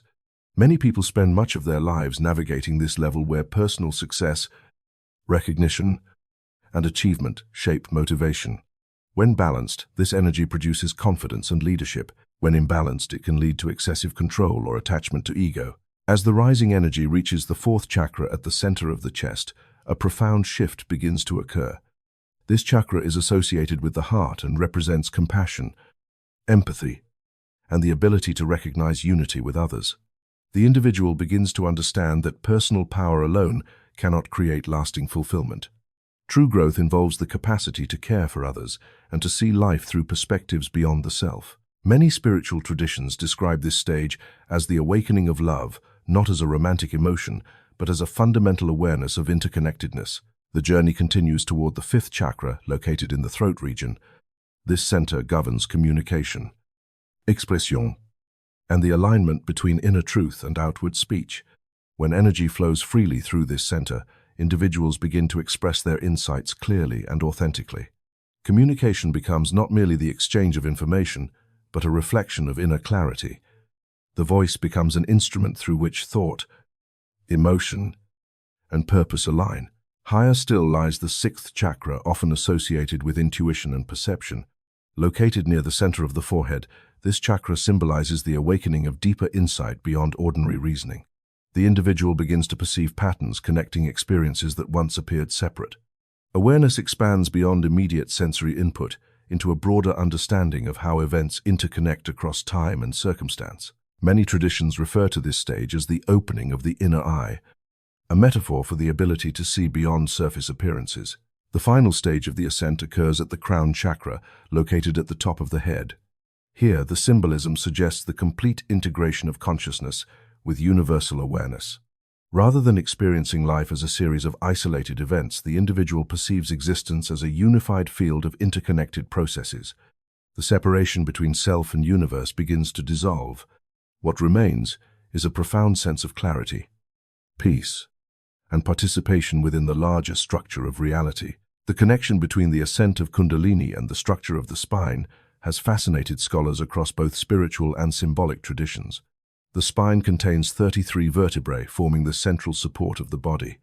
Many esoteric interpretations have linked these vertebrae with stages of consciousness rising toward the brain. Whether taken literally or symbolically, the idea expresses a profound insight that human awareness has the capacity to expand gradually from instinctive survival toward a broader perception of unity and purpose.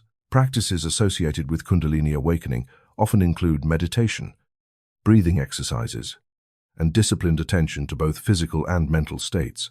These practices are designed not to force energy upward, but to create conditions where balance and clarity naturally emerge. Sudden or uncontrolled awakening is often described as overwhelming, because the nervous system and mind must adapt gradually to increased sensitivity and awareness. Ancient teachers therefore emphasized patience, preparation, and guidance. The symbolism of Kundalini ultimately reflects a universal theme found in many traditions: the idea that human beings possess untapped potential within their own consciousness. The dormant serpent represents possibility waiting beneath ordinary awareness. The spine becomes a ladder connecting the physical body with higher perception. The ascent through energy centers mirrors the evolution of thought from instinct toward insight. Through this symbolic journey, the body itself becomes a map of transformation, reminding us that the path toward deeper understanding may already exist within the structure of human life itself. Numbers have always held a special place in human thought. Long before modern mathematics became a formal science, ancient civilizations observed patterns in nature and began associating numbers with deeper meanings about the structure of reality. Among these numbers, one appears repeatedly across different cultures, religions, and symbolic traditions: the number 33. Its presence has fascinated scholars, mystics, and philosophers for centuries because it seems to emerge in places where themes of completion, transformation, and spiritual maturity appear. One of the most well-known references to the number 33 appears within Christian tradition. According to historical accounts, the life of Jesus Christ reached 33 years before his crucifixion and resurrection. Within theological interpretation, this number has often been associated with the completion of a divine mission and the transition from human experience to spiritual transcendence. Whether viewed symbolically or historically, the number became linked with the idea that a full cycle of development had reached its culmination before transformation occurred. In Islamic tradition, a similar symbolic connection appears. Certain interpretations describe the inhabitants of paradise as existing eternally at the age of 33. Here, the number represents a state of perfected maturity, a balance between youthful vitality and developed wisdom. The symbolism suggests an ideal point where physical strength, intellectual clarity, and spiritual awareness coexist in harmony. This interpretation reinforces the idea that 33 represents a stage where development reaches its most balanced expression. Ancient Hindu texts also reveal intriguing connections to the number. Vedic scriptures refer to 33 devas, or divine beings, who represent different forces governing the universe. These deities symbolize aspects of nature such as fire, wind, water, and cosmic order. The number therefore became associated with the completeness of natural forces working together to sustain existence, rather than representing separate gods competing for control. The 33 devas symbolized a unified system of energies that collectively maintain the balance of the cosmos. Beyond religious symbolism, the number appears within the structure of the human body itself. The human spine typically contains 33 vertebrae forming the central column that supports the body and protects the spinal cord. This anatomical feature has inspired many philosophical interpretations, linking the structure of the body with stages of consciousness. In yogic traditions, the spine is often described as the pathway through which energy ascends during spiritual awakening. The presence of 33 vertebrae reinforces the symbolic idea that human awareness can rise step by step toward higher perception. Historical architecture also reveals curious patterns associated with this number.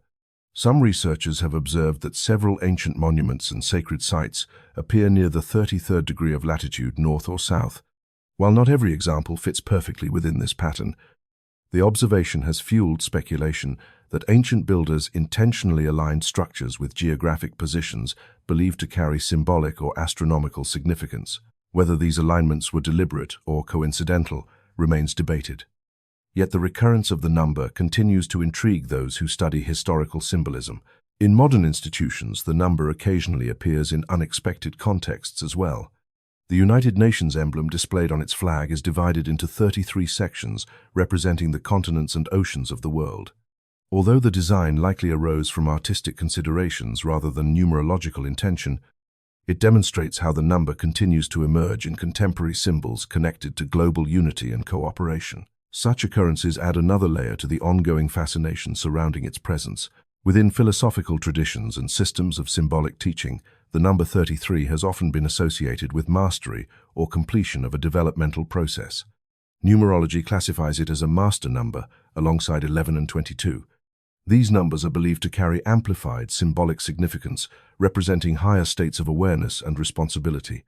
In this interpretation, 33 symbolizes the capacity to inspire others through wisdom, compassion, and service. It is often linked with the idea that knowledge becomes meaningful only when it contributes to the well-being of the wider community. The recurrence of this number across so many different fields naturally raises questions.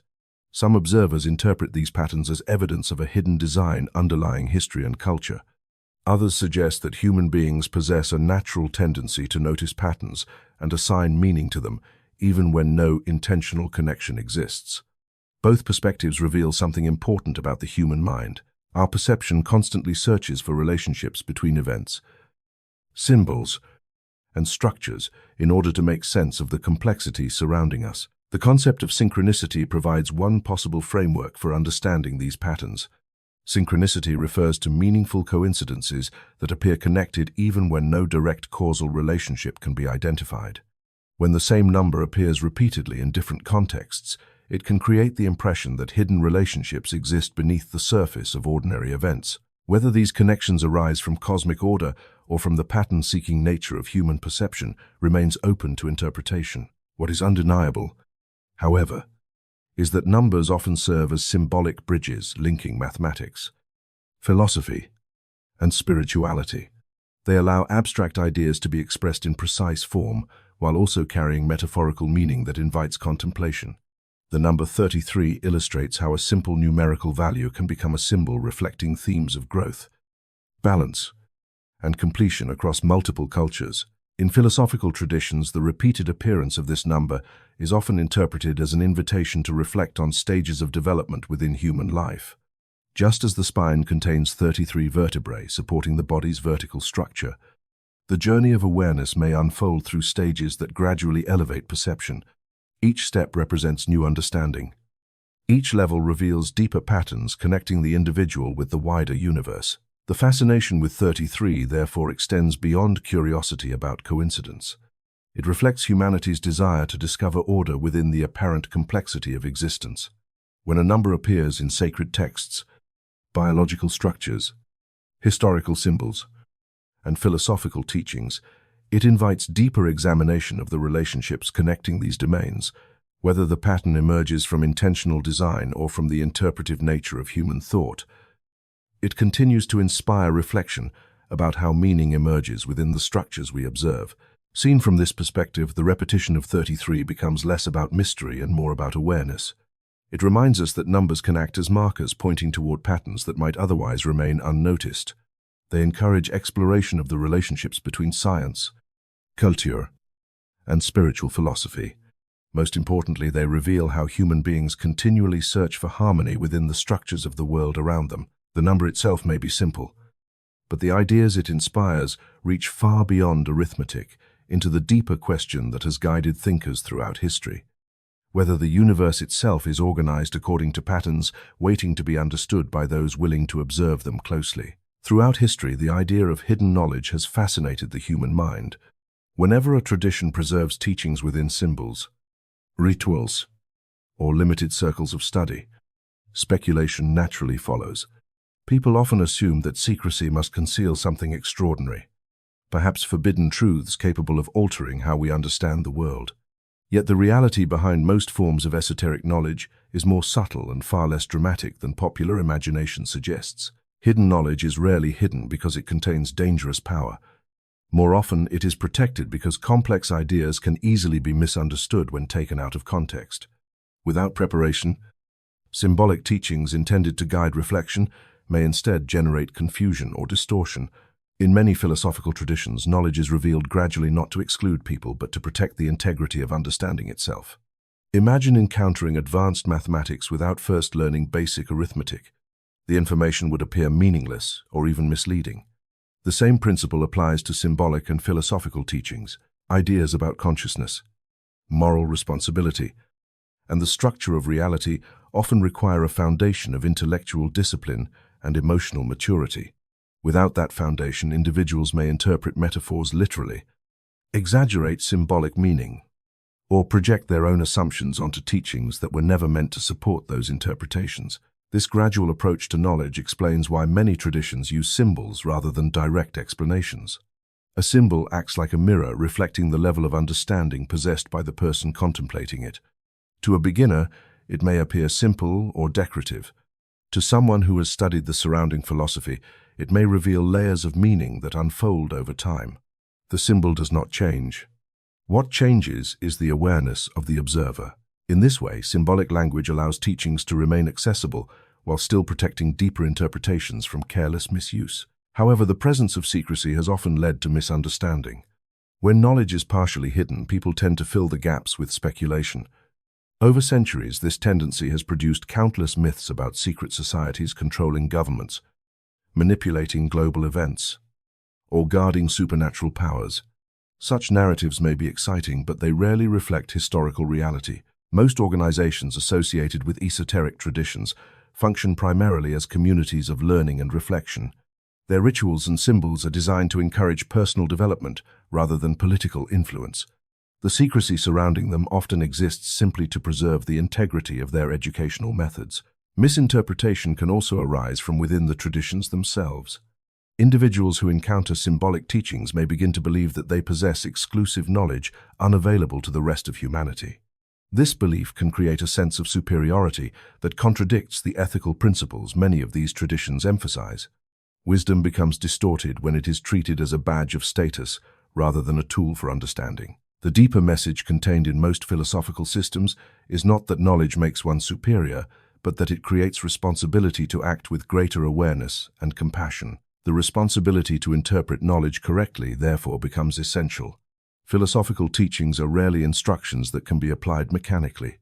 They require reflection, context, and humility. Symbols must be understood within the broader framework of the tradition from which they emerge. Without this context, a metaphor intended to illustrate moral development may be mistaken for literal truth. A symbolic story meant to provoke reflection may be treated as historical fact. Over time, such misunderstandings accumulate until the original meaning becomes obscured by layers of speculation. Another reason knowledge is sometimes protected lies in the psychological impact certain ideas can have on the mind. Concepts that challenge familiar assumptions about reality can produce disorientation if encountered suddenly. Philosophical traditions often recognize that the process of expanding awareness must occur gradually so that individuals have time to integrate new perspectives into their understanding of life. This is why many systems emphasize preparation through study, ethical discipline, and contemplation before introducing deeper teachings. The concept of initiation, found in various traditions, reflects this gradual integration. Initiation does not simply mean being granted access to hidden information. It represents a process through which the individual becomes ready to perceive meaning that previously remained invisible. The knowledge itself may have been available all along, encoded within symbols or texts, but the initiate now possesses the awareness required to interpret it correctly. In this sense, initiation transforms perception rather than delivering secrets. Modern access to information has complicated this dynamic. In earlier centuries, knowledge moved slowly through carefully structured channels. Today, vast libraries of symbolic and philosophical material are available instantly through books, media, and digital platforms. While this accessibility allows more people to explore ancient traditions, it also increases the likelihood of misunderstanding. Without guidance or context, individuals may combine fragments from different traditions into interpretations that diverge significantly from their original meaning. This situation highlights the importance of intellectual responsibility. Studying philosophical traditions requires patience and critical thinking. It demands the ability to distinguish between metaphor and literal statement, between historical evidence and imaginative speculation. It also requires openness to the possibility that symbols can carry multiple interpretations without any single explanation capturing their full significance. The goal is not to collect secrets, but to develop insight capable of recognizing patterns, connecting ideas across different disciplines. Ultimately, the idea of hidden knowledge reveals something about the nature of understanding itself. Knowledge does not become meaningful simply by being revealed. It becomes meaningful when the individual learns how to interpret it within the broader structure of experience.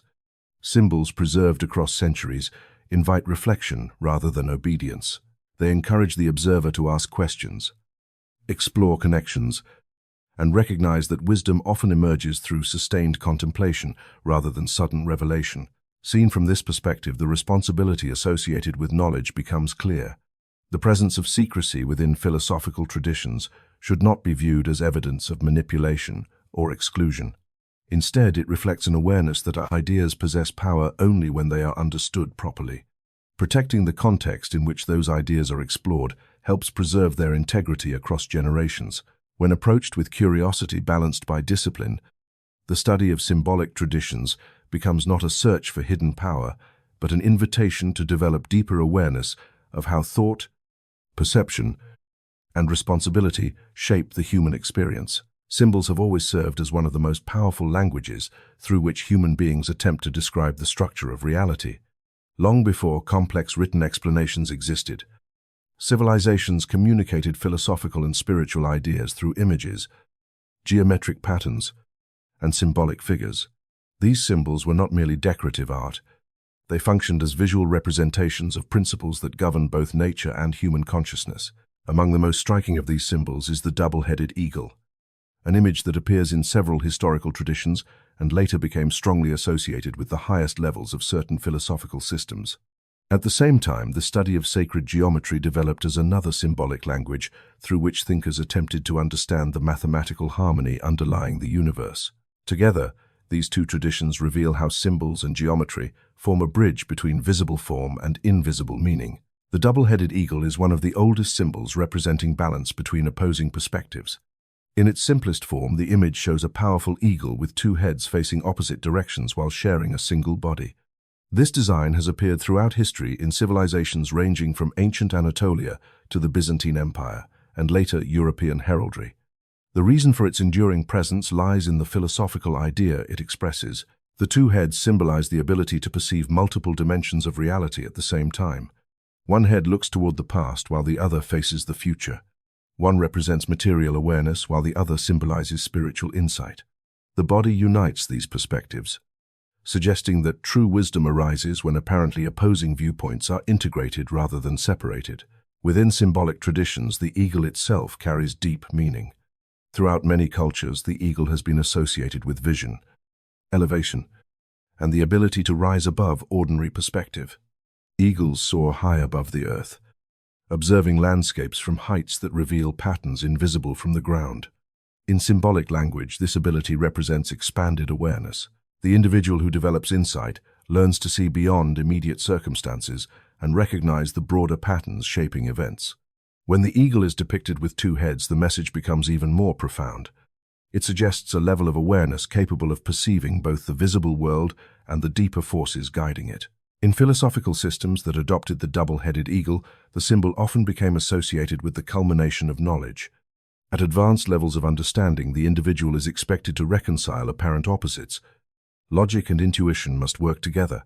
Past experience must inform future decisions. Action in the physical world must remain connected with ethical awareness and responsibility. The eagle therefore becomes a reminder that wisdom does not lie in choosing one side of reality while rejecting another. It emerges when different dimensions of existence are understood as parts of a unified whole. Parallel to this symbolic tradition runs another powerful language, the language of sacred geometry. Sacred geometry is the study of geometric patterns believed to reflect the fundamental structure of the universe. Ancient builders, philosophers, and mathematicians observed that nature consistently organizes itself through precise mathematical relationships: the spiral of a shell, the branching pattern of trees, the symmetry of crystals, and the motion of celestial bodies all follow recognizable geometric proportions. These patterns suggested that the universe operates according to an underlying mathematical order that connects physical forms with deeper principles. Geometric figures therefore became tools for contemplation. The circle represented unity and wholeness because every point along its edge remains equidistant from the center. The square symbolized stability and structure because its equal sides create a balanced framework. The triangle represented dynamic balance because 3 points form the simplest, stable shape capable of supporting complex structures.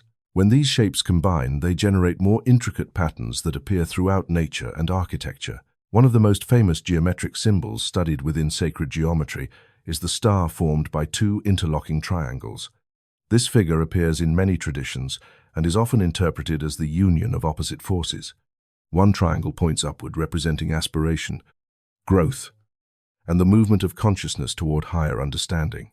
The other triangle points downward, symbolizing the descent of universal principles into the material world.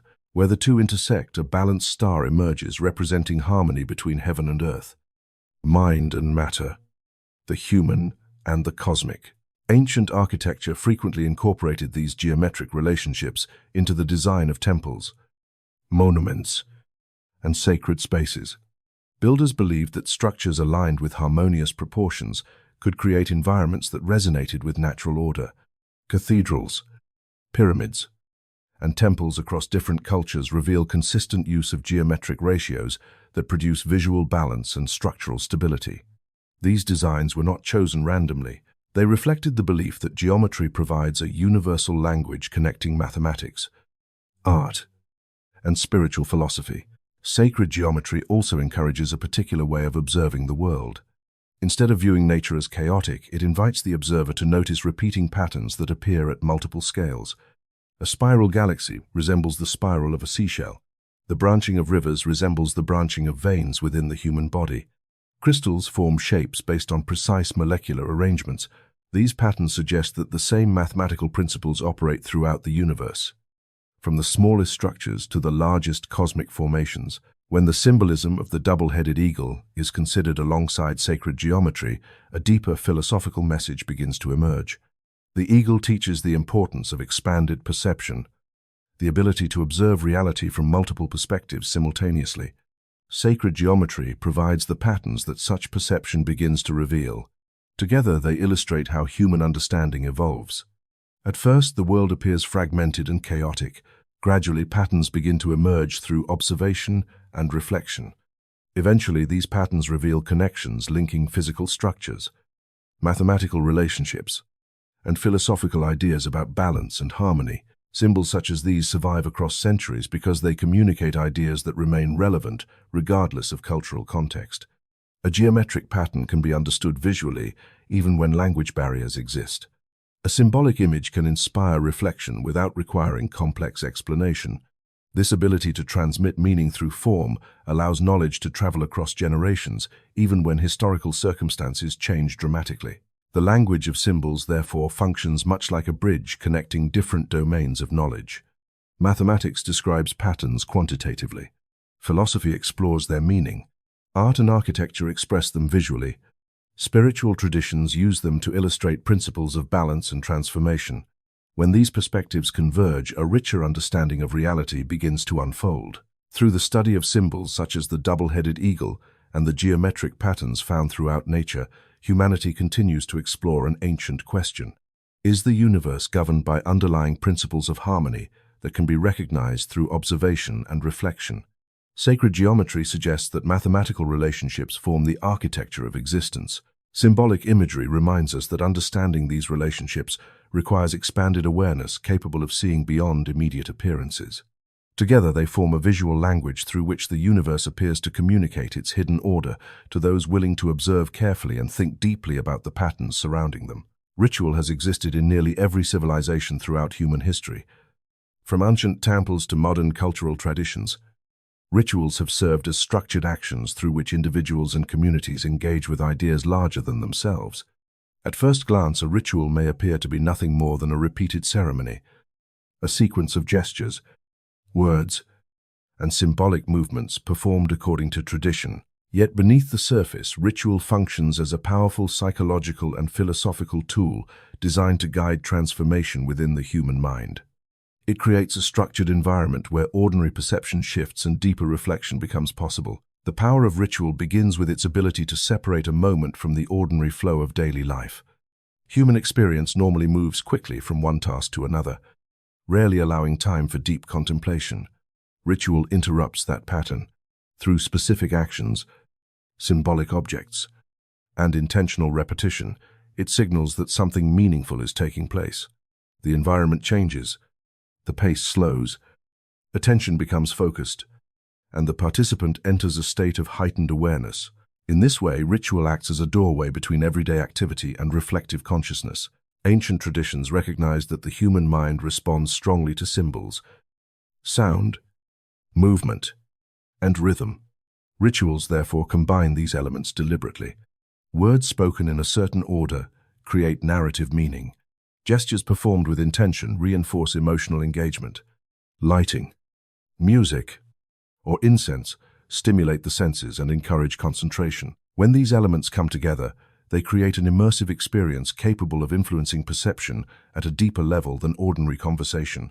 The participant does not simply hear an idea, they experience it through multiple layers of awareness. In many esoteric traditions, rituals serve as methods for communicating philosophical ideas that cannot easily be explained through direct instruction. A symbolic action may represent an inner transformation. Walking through a doorway may represent the transition from ignorance to knowledge. The presentation of light may symbolize the awakening of understanding. These actions are not meant to be interpreted as literal events, but as metaphors expressed through physical movement. By participating in the ritual, the individual experiences the symbolism rather than merely observing it.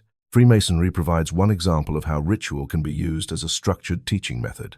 Masonic rituals combine allegorical stories, symbolic objects, and carefully arranged ceremonies designed to illustrate principles of personal development. The initiate becomes part of the narrative, moving through stages that reflect the journey from unrefined awareness toward greater understanding. Instead of simply reading philosophical concepts, the participant engages with them through symbolic experience. This engagement encourages reflection long after the ceremony itself has ended. The transformative aspect of ritual lies in repetition, combined with meaning. Repetition alone does not create change. However, when repeated actions carry symbolic significance, they gradually influence the way individuals interpret their experiences. A person who repeatedly participates in rituals emphasizing integrity, discipline, and responsibility begins to internalize those values. Over time, the ritual becomes less about external performance and more about reinforcing an inner orientation toward life. Ritual also plays a significant role in the formation of community. When individuals participate together in meaningful ceremonies, they share a collective experience that strengthens social bonds. The shared symbolism creates a common language through which members recognize their connection to one another. This sense of belonging reinforces the ethical principles taught within the ritual. Individuals are reminded that their personal development exists within a broader network of relationships and responsibilities. Another important function of ritual is its ability to mark transitions in human life. Across cultures, rituals accompany moments such as birth, adulthood, marriage, and death. These ceremonies acknowledge that life unfolds through stages. By formally recognizing these transitions, communities provide individuals with a sense of continuity and meaning. The ritual becomes a bridge, linking past experience with future identity. It allows individuals to integrate change rather than feeling overwhelmed by it. In philosophical traditions, rituals often represent stages of initiation. Initiation does not simply mean gaining membership within a group. It symbolizes the beginning of a deeper awareness. The initiate moves from one level of perception to another through symbolic action. This process mirrors the broader journey of human development.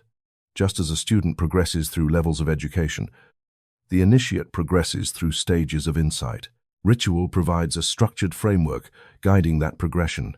The psychological impact of ritual has also attracted attention from modern researchers. Studies of human behavior suggest that rituals can increase focus, reduce anxiety, and strengthen commitment to long-term goals. The reason lies in the clarity they provide. Rituals create predictable structures that anchor attention and reinforce purpose. When performed with awareness, they remind individuals of values that might otherwise be lost within the distractions of daily life. At the same time, rituals must remain. When ceremonies are repeated mechanically without reflection, they risk becoming empty routines. The original purpose of ritual was never blind repetition, but conscious engagement with symbolic meaning.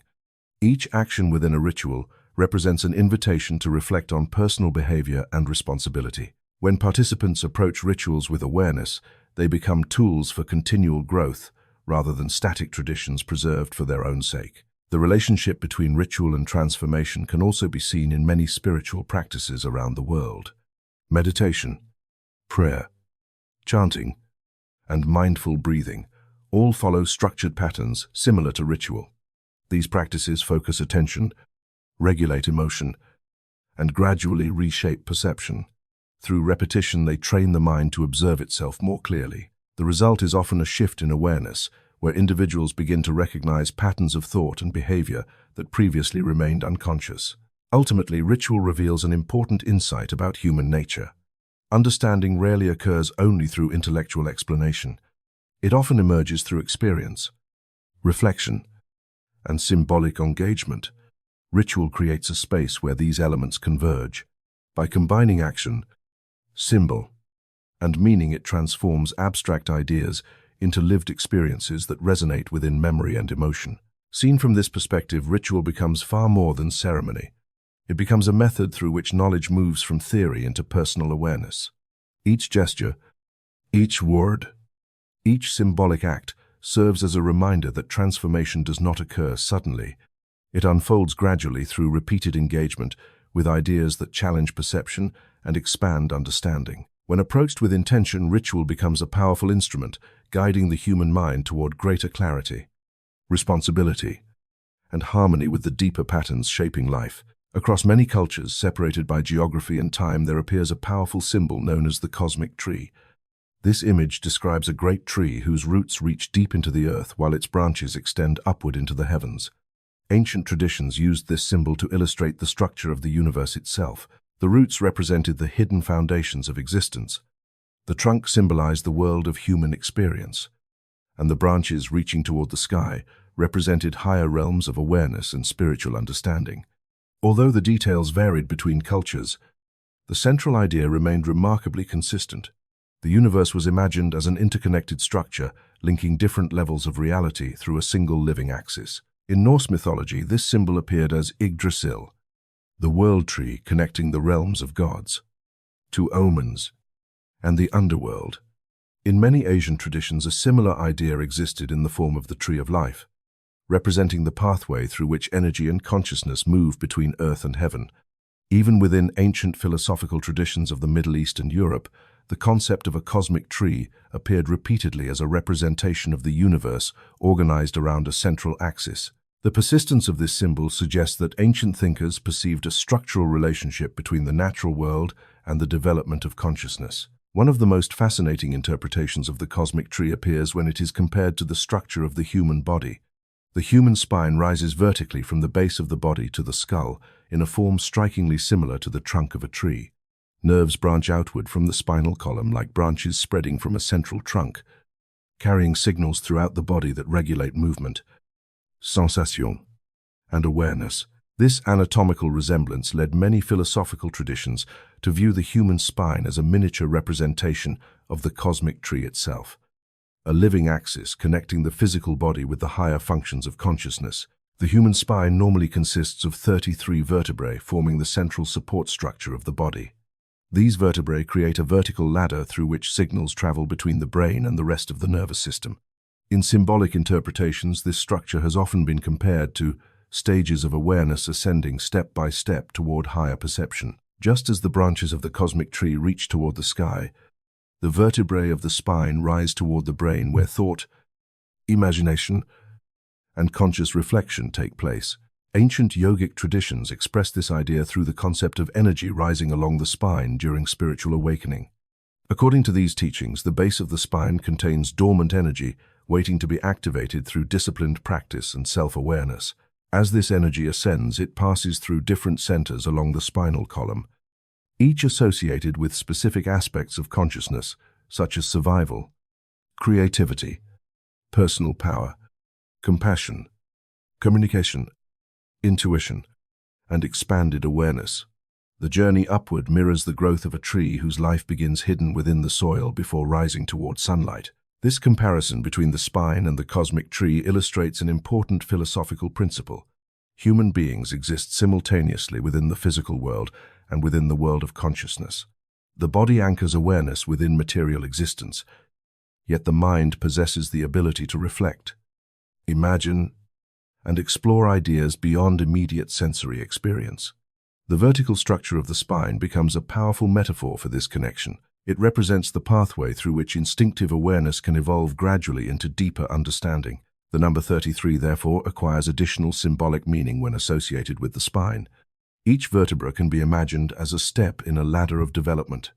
At the lower levels, attention focuses primarily on physical survival and immediate needs. As awareness moves upward, new capacities emerge, such as creativity, empathy, reasoning, and insight. The highest point at the top of the spine supports the skull, where the brain interprets experience and forms conscious perception. In symbolic language, the ascent through 33 levels represents the journey from instinctive awareness toward reflective consciousness. The cosmic tree symbol also emphasizes the importance of balance between different dimensions of existence. A healthy tree requires strong roots as well as expansive branches. Without roots anchored deeply in the soil, the tree cannot support its growth toward the sky. In the same way, human development requires a stable foundation in the physical world. Responsibilities, relationships, and daily actions form the roots that support intellectual and spiritual exploration. If attention focuses only on abstract ideas while neglecting practical responsibilities, the structure becomes unstable. At the same time, the tree cannot remain only within the soil. Its purpose is to grow upward toward light and space. The branches represent curiosity, imagination, and the desire to understand the broader patterns shaping life. When individuals cultivate both grounded action and expanded awareness, they reflect the balanced growth symbolized by the cosmic tree. Their lives become expressions of harmony between physical experience and deeper reflection. The image of the tree also suggests that development is gradual rather than instantaneous. A tree grows slowly over many seasons, strengthening its trunk, expanding its branches, and deepening its roots year after year. In the same way, the growth of awareness unfolds through experience, study, and reflection accumulated over time. Each stage builds upon the previous one, forming a structure capable of supporting increasingly complex understanding. Another dimension of the cosmic tree symbol involves the idea of interconnectedness. Every branch of a tree connects to the same trunk and shares the same roots. In philosophical interpretation, this represents the unity underlying diverse forms of life. Individual experiences may appear separate, yet they arise from shared foundations within the larger structure of existence. Recognizing this interconnectedness often leads to a sense of responsibility toward the broader human community and the natural world. The comparison between the cosmic tree and the human spine therefore becomes more than an anatomical observation. It becomes a metaphor describing how consciousness evolves within the framework of the human body. The roots represent our connection to the earth and the physical conditions that sustain life. The trunk symbolizes the path of experience through which we learn and develop. The branches reaching upward represent the expanding awareness that seeks to understand the deeper principles shaping the universe. Through this symbol, ancient traditions communicated an idea that continues to resonate today. Human beings are not separate from the structure of the cosmos, but reflections of it. The same patterns appearing in nature appear within the architecture of the body and the development of consciousness. The tree standing between earth and sky becomes a reminder that growth occurs when these dimensions remain connected. As awareness rises along the inner axis of the spine, the individual begins to perceive life not as a series of disconnected events, but as part of a living structure, linking the physical world with the deeper currents of existence itself. Across many philosophical traditions, there appears a body of teachings known as the Hermetic principles. These ideas are traditionally associated with the legendary figure Hermes Trismegistus, a symbolic teacher representing the union of wisdom from ancient Egypt and Greece. Hermetic philosophy attempts to describe the underlying laws governing the universe and human consciousness. Rather than presenting rigid doctrines, it offers a set of principles that explain how reality functions across different levels of existence. These principles suggest that the same patterns shaping galaxies, natural systems, and human thought are part of a unified structure operating according to consistent laws. The first and most fundamental of these ideas is the principle of mentalism. According to this concept, the universe can be understood as a manifestation of mind. This does not mean that the physical world is imaginary, but that consciousness plays a central role in shaping perception and interpretation of reality. Every experience passes through the filter of awareness. Thoughts influence emotions. Emotions influence decisions, and decisions influence the events that unfold within an individual's life. Hermetic philosophy therefore emphasizes the importance of understanding the mind, because the quality of one's perception determines how reality is experienced. Closely connected to this idea is the principle of correspondence, often summarized in the phrase, "as above, so below." This statement expresses the belief that patterns observed at one level of existence reflect patterns operating at other levels. The structure of atoms resembles the structure of solar systems. Biological networks resemble patterns found in rivers and lightning. Human psychology reflects broader cycles that appear in nature and society. By studying these patterns, individuals begin to recognize that the universe operates through repeating structures that link the smallest and largest forms of existence. Another Hermetic principle that becomes especially relevant in the study of consciousness is the principle of vibration. This idea suggests that everything in the universe exists in a state of motion. Nothing is truly still. At the most basic level, matter consists of energy vibrating at specific frequencies. Differences between substances arise from variations in these vibrational patterns. What appears solid and stable is actually composed of particles in constant movement. The principle of vibration extends beyond physics into the realms of thought and emotion. Feelings such as calm, fear, enthusiasm, or compassion can be understood as states of energy moving through the human nervous system. This concept of vibration provides a bridge between Hermetic philosophy and the ancient traditions that emphasize the role of sound.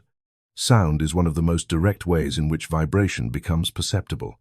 When a string on a musical instrument is plucked, it vibrates, creating waves of energy that travel through the air until they reach the ear, where they are interpreted as sound.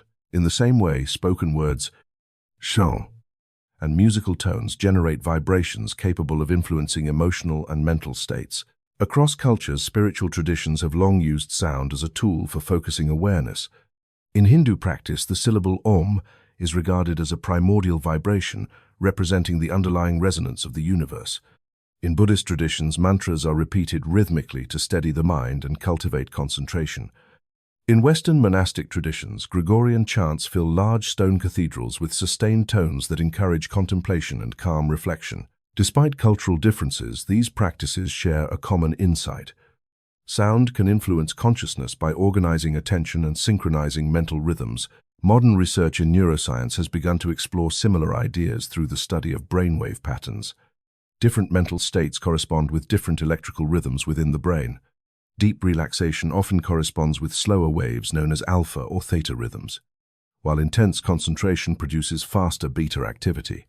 Repetitive sounds, music, or rhythmic breathing can help guide the brain toward particular states of awareness.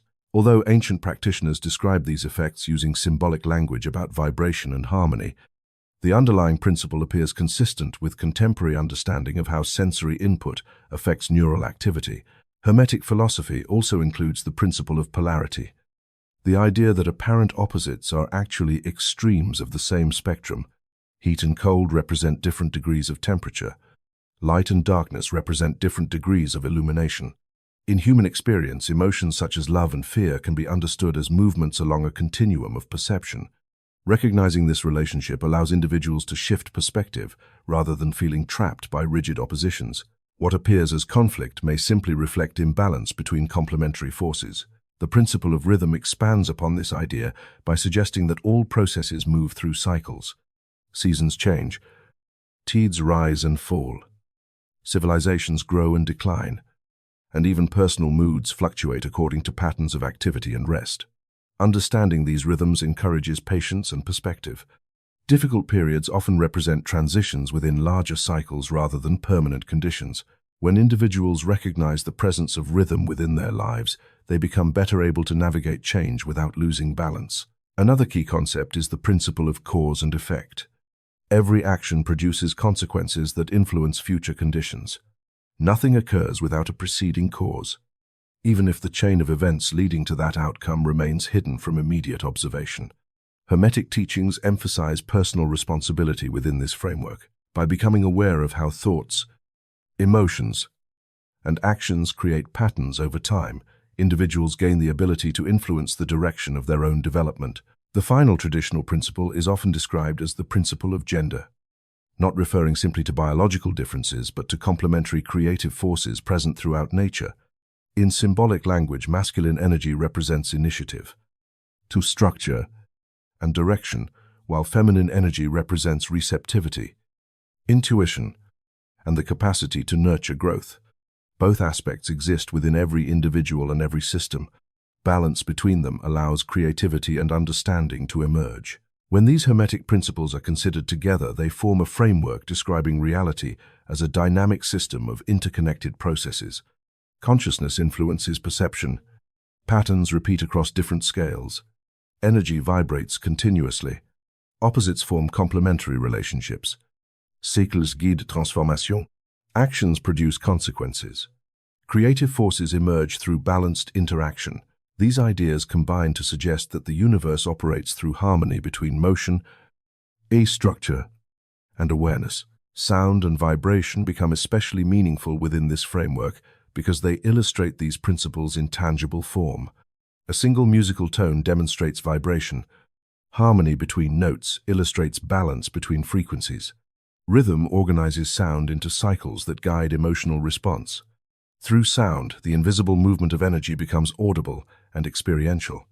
This is why so many traditions use chanting, music, or spoken words as tools for focusing consciousness. Ultimately, the Hermetic perspective invites individuals to observe the patterns shaping both inner experience and the external world. By recognizing these patterns, one begins to see connections linking thought, sound, energy, and action. The universe appears less chaotic and more like a complex symphony of interacting vibrations. Within that symphony, each individual becomes both listener and participant, capable of adjusting the tone of their own awareness in harmony with the deeper rhythms that sustain existence. Among all the symbols that emerged from the tradition of alchemy, none has captured the imagination more powerfully than the philosopher's stone. For centuries, people interpreted this idea literally, believing it referred to a mysterious substance capable of turning base metals into gold and granting eternal life.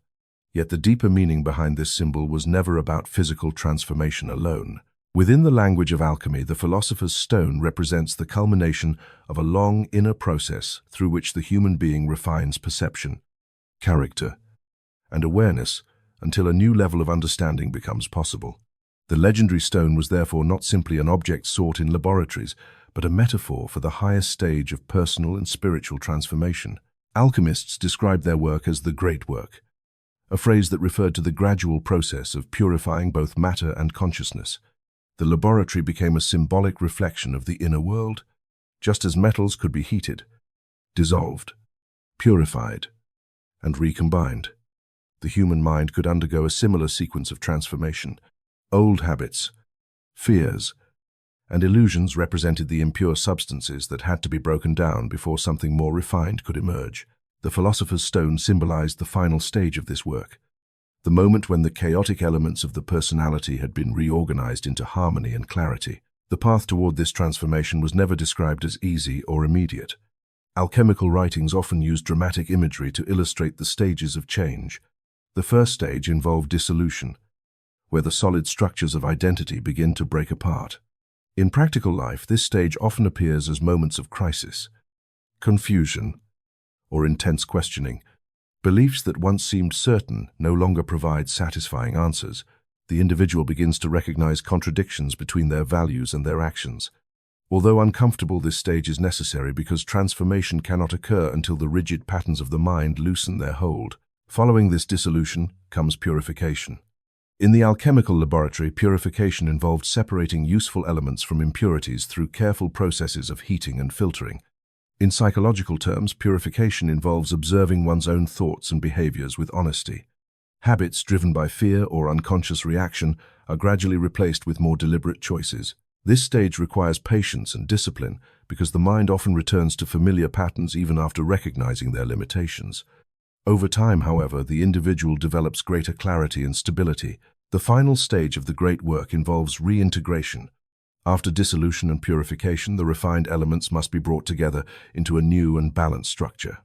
In symbolic language, this stage is represented by the philosopher's stone itself. The stone represents a unified state of awareness in which thought, emotion, and action operate in harmony. The person who achieves this state does not become superhuman or detached from ordinary life. Instead, they gain the ability to move through life with clarity, understanding, and responsibility. One of the reasons the philosopher's stone became such a powerful symbol is because it describes transformation as both personal and universal. The alchemist believed that the same principles governing change within the laboratory also govern change within the cosmos. Just as metals evolve under certain conditions, consciousness evolves through experience and reflection. The process may take years or even an entire lifetime, but each stage contributes to the refinement of perception.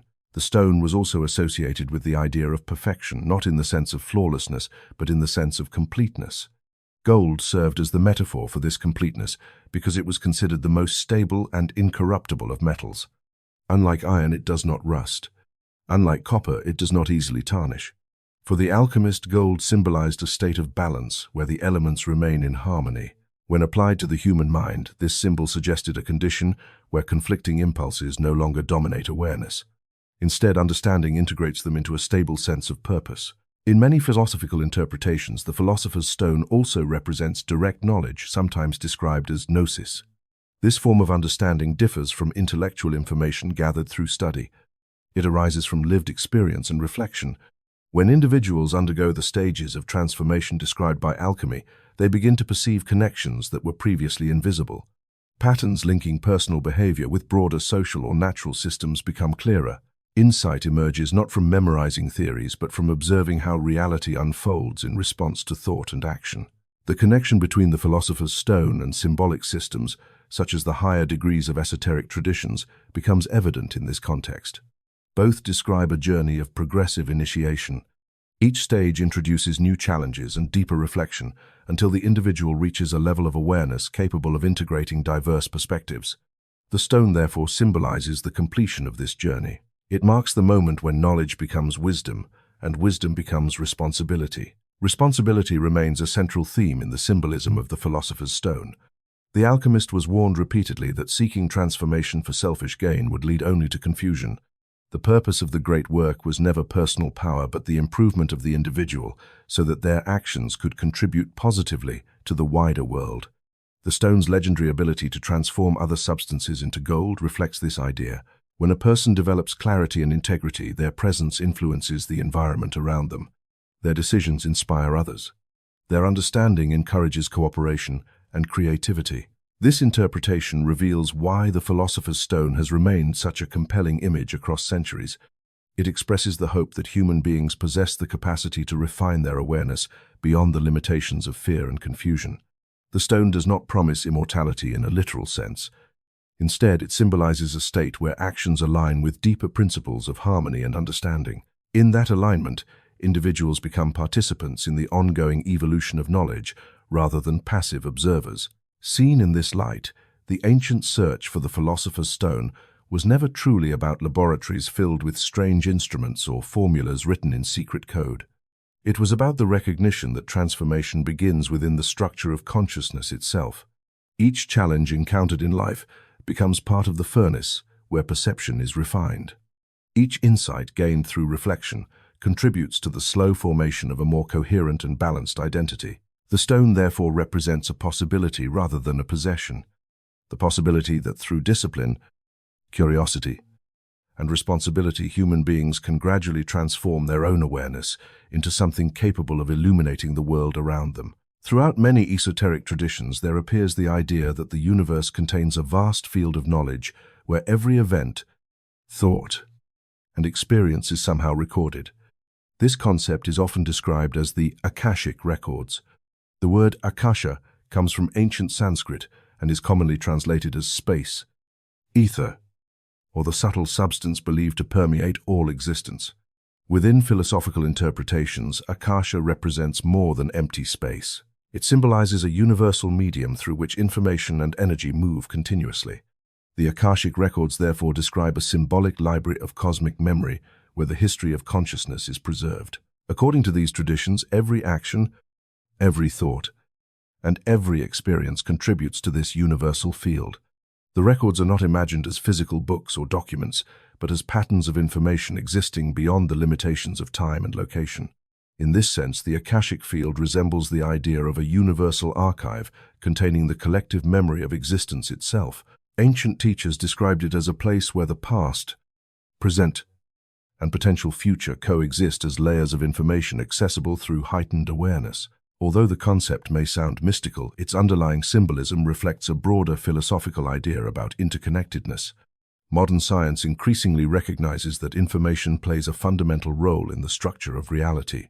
Physical systems exchange signals constantly. Biological organisms store genetic information that guides development. Human societies preserve knowledge through language, writing, and technology. The idea of the Akashic records can be interpreted as an extension of this principle, suggesting that information itself forms a universal network connecting all experiences across time.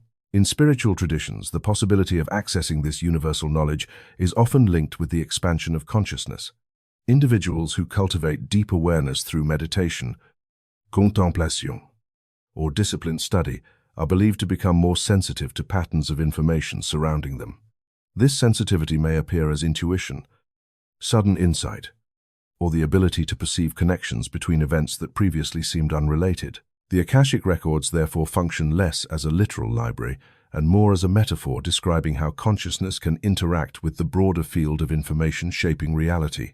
Another theme closely connected with this idea is the concept of the divine feminine.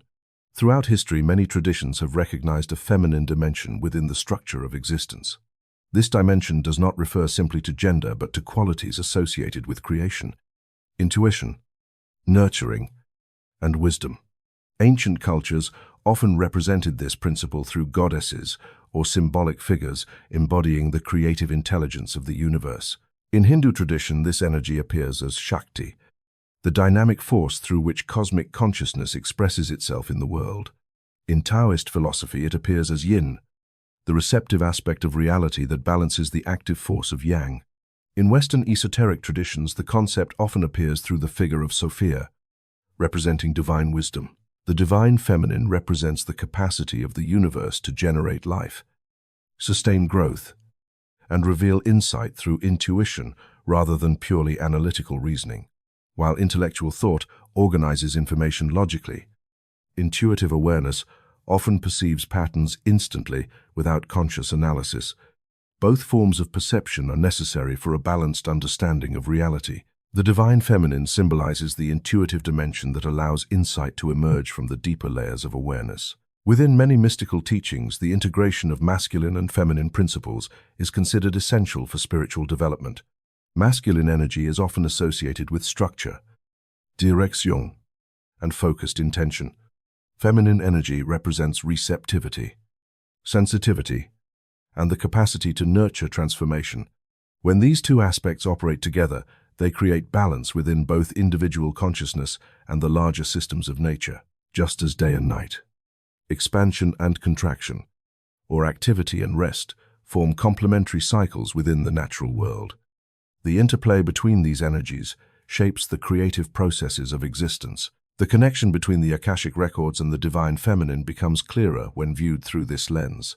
If the Akashic field represents a universal network of knowledge, then the intuitive qualities associated with the feminine principle provide a pathway through which that knowledge may be perceived.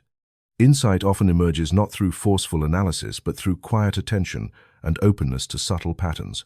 In this way, the divine feminine symbolizes the capacity of consciousness to receive information from deeper levels of awareness. Many traditions also link the idea of universal knowledge with personal responsibility. Access to deeper understanding carries an obligation to use that knowledge in ways that support balance and harmony within the world. Wisdom is not meant to be stored privately, but to guide actions that benefit the broader human community. This principle echoes throughout esoteric teachings where the highest stages of understanding emphasize service, compassion, and the responsible application of insight. The relationship between the Akashic records and the evolution of consciousness also invites reflection on how individuals perceive their own life experiences. If every action contributes to a larger field of information, then personal decisions acquire broader significance. Thoughts influence emotions, émotions influencent actions, and actions influence the patterns shaping future possibilities. Recognizing this interconnectedness encourages individuals to approach life with greater awareness of how their behavior contributes to the collective environment. The idea of universal records also challenges the notion that knowledge exists only within external institutions or written documents. It suggests that the universe itself may function as a living system where information flows continuously through networks of energy and consciousness. In such a system, learning becomes an interactive process. Individuals both receive and contribute knowledge through their participation in life's unfolding events. The symbolism of the divine feminine reinforces this perspective by reminding us that wisdom often arises through relationship rather than isolation. Creation itself depends on interaction between complementary forces. Just as seeds require fertile soil to grow, ideas require receptive awareness in order to develop into insight. The feminine principle, therefore, represents the fertile ground of consciousness, where knowledge takes root and transforms perception. Seen together, the concepts of the Akashic records and the divine feminine illustrate a vision of the universe as a dynamic field of knowledge, sustained by balance between action and receptivity. Information flows through the cosmos like currents within an ocean of awareness. Human consciousness participates in this flow by interpreting experience, forming meaning, and contributing new patterns through thought and behavior. Through reflection and openness, individuals may gradually develop the sensitivity required to perceive these patterns more clearly. This perspective transforms the search for knowledge into something more than intellectual accumulation. It becomes a process of alignment with the deeper rhythms of existence. As awareness expands, individuals begin to recognize connections linking personal experience with the broader evolution of consciousness itself. Within that recognition, the symbolic idea of the Akashic records reminds us that every moment contributes to the living archive of the universe, while the presence of the divine feminine invites us to approach that archive with humility, intuition, and respect for the delicate balance through which knowledge continues to unfold. The journey through symbols, traditions, and philosophical ideas eventually leads to a realization that may appear simple but carries profound implications. The knowledge explored across these teachings was never meant to exist as distant theory or abstract mystery. It points towards something far more personal, the unfolding awareness within the human mind. Every symbol we have explored, the sacred numbers, the cosmic tree, the ascent of energy through the spine, the stages of alchemical transformation, the Hermetic laws, the language of geometry, and the idea of universal knowledge all describe different ways of observing the same process. They describe the gradual awakening of perception as human beings begin to recognize deeper patterns shaping their experience of reality. Awakening does not mean suddenly discovering hidden powers or escaping the physical world. It begins in a far more subtle way. It begins when a person starts to question the assumptions that once seemed unquestionable. The mind that once accepted reality at surface level begins to observe patterns beneath appearances. Small details begin to connect into larger structures of meaning. Events that once appeared random reveal relationships with thought, intention, and action. The individual gradually realizes that consciousness itself participates in shaping the quality of life experienced each day. Every tradition we have explored points toward this recognition. The sacred geometry of ancient builders reminds us that the universe operates through patterns of balance and proportion. The symbolic ladder of the spine suggests that awareness can rise through stages of understanding. Alchemy describes the transformation of confusion into clarity through discipline and reflection. The Hermetic principles illustrate how thought, vibration, and action interact within a living system of cause and effect. Even the stories of secret societies and symbolic rituals emphasize the idea that knowledge unfolds gradually as individuals become ready to interpret its deeper meaning. Yet none of these teachings claim that awakening has a final destination. They do not describe a moment where the journey ends and absolute certainty replaces curiosity. Instead, they suggest that understanding grows continuously as perception expands. Each insight opens the door to further questions. Each discovery reveals additional layers of complexity within the universe. The path of awareness, therefore, resembles the growth of a living organism rather than the completion of a finished structure. The human mind has a natural tendency to search for definitive answers. We often hope that somewhere there exists a final explanation capable of resolving every uncertainty. Ancient traditions approached knowledge differently. They understood that reality unfolds through patterns that can be studied but never fully exhausted. Learning becomes an ongoing dialogue between observation and interpretation. The deeper one looks into nature, consciousness, or history, the more intricate the patterns become. In this sense, awakening is not a single event, but a shift in orientation toward life itself. Instead of moving through existence on automatic habits, the individual becomes attentive to the relationships, connecting thoughts, actions, and outcomes. Awareness begins to guide behavior rather than reaction. Responsibility replaces unconscious impulse. Curiosity replaces rigid certainty. Gradually, life becomes less about controlling external circumstances and more about understanding how perception shapes experience. This transformation often begins quietly. A person may notice how emotional reactions influence decision-making. They may observe how beliefs about themselves limit possibilities or create opportunities. They may begin questioning cultural assumptions that previously felt fixed and permanent. These observations may seem small, yet over time, they accumulate into a different way of seeing the world. Awareness expands from immediate personal concerns toward broader recognition of interconnected systems shaping human life. One of the most important insights emerging from this exploration is the idea of responsibility. Knowledge carries consequences. When individuals begin to understand how perception influences behavior, they can no longer pretend that their actions exist in isolation. Every decision contributes to the environment surrounding them. Thoughts shape emotions. Emotions influence communication. Communication affects relationships and communities. Each individual, therefore, participates in the continuous creation of social and cultural reality. This realization shifts the meaning of wisdom. Wisdom is no longer simply the possession of information or secret knowledge. It becomes the ability to act with awareness of interconnected consequences. A wise person recognizes that understanding must be expressed through behavior that supports harmony rather than division. Compassion, patience, and ethical responsibility become practical expressions of insight rather than abstract ideals. The traditions we have examined often emphasize that human beings possess extraordinary potential for growth. The structure of the brain allows reflection, imagination, and the ability to revise patterns of thought. Unlike many other species, humans can examine their own beliefs and choose whether to reinforce or transform them.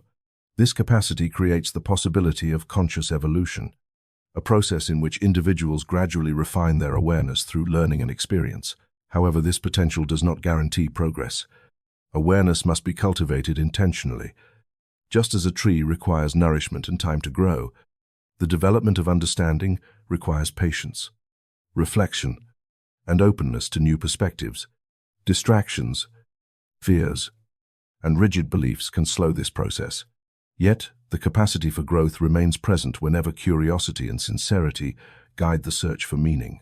The ancient symbols explored throughout this journey therefore function less as secrets to be decoded and more as reminders of possibilities already present within human consciousness.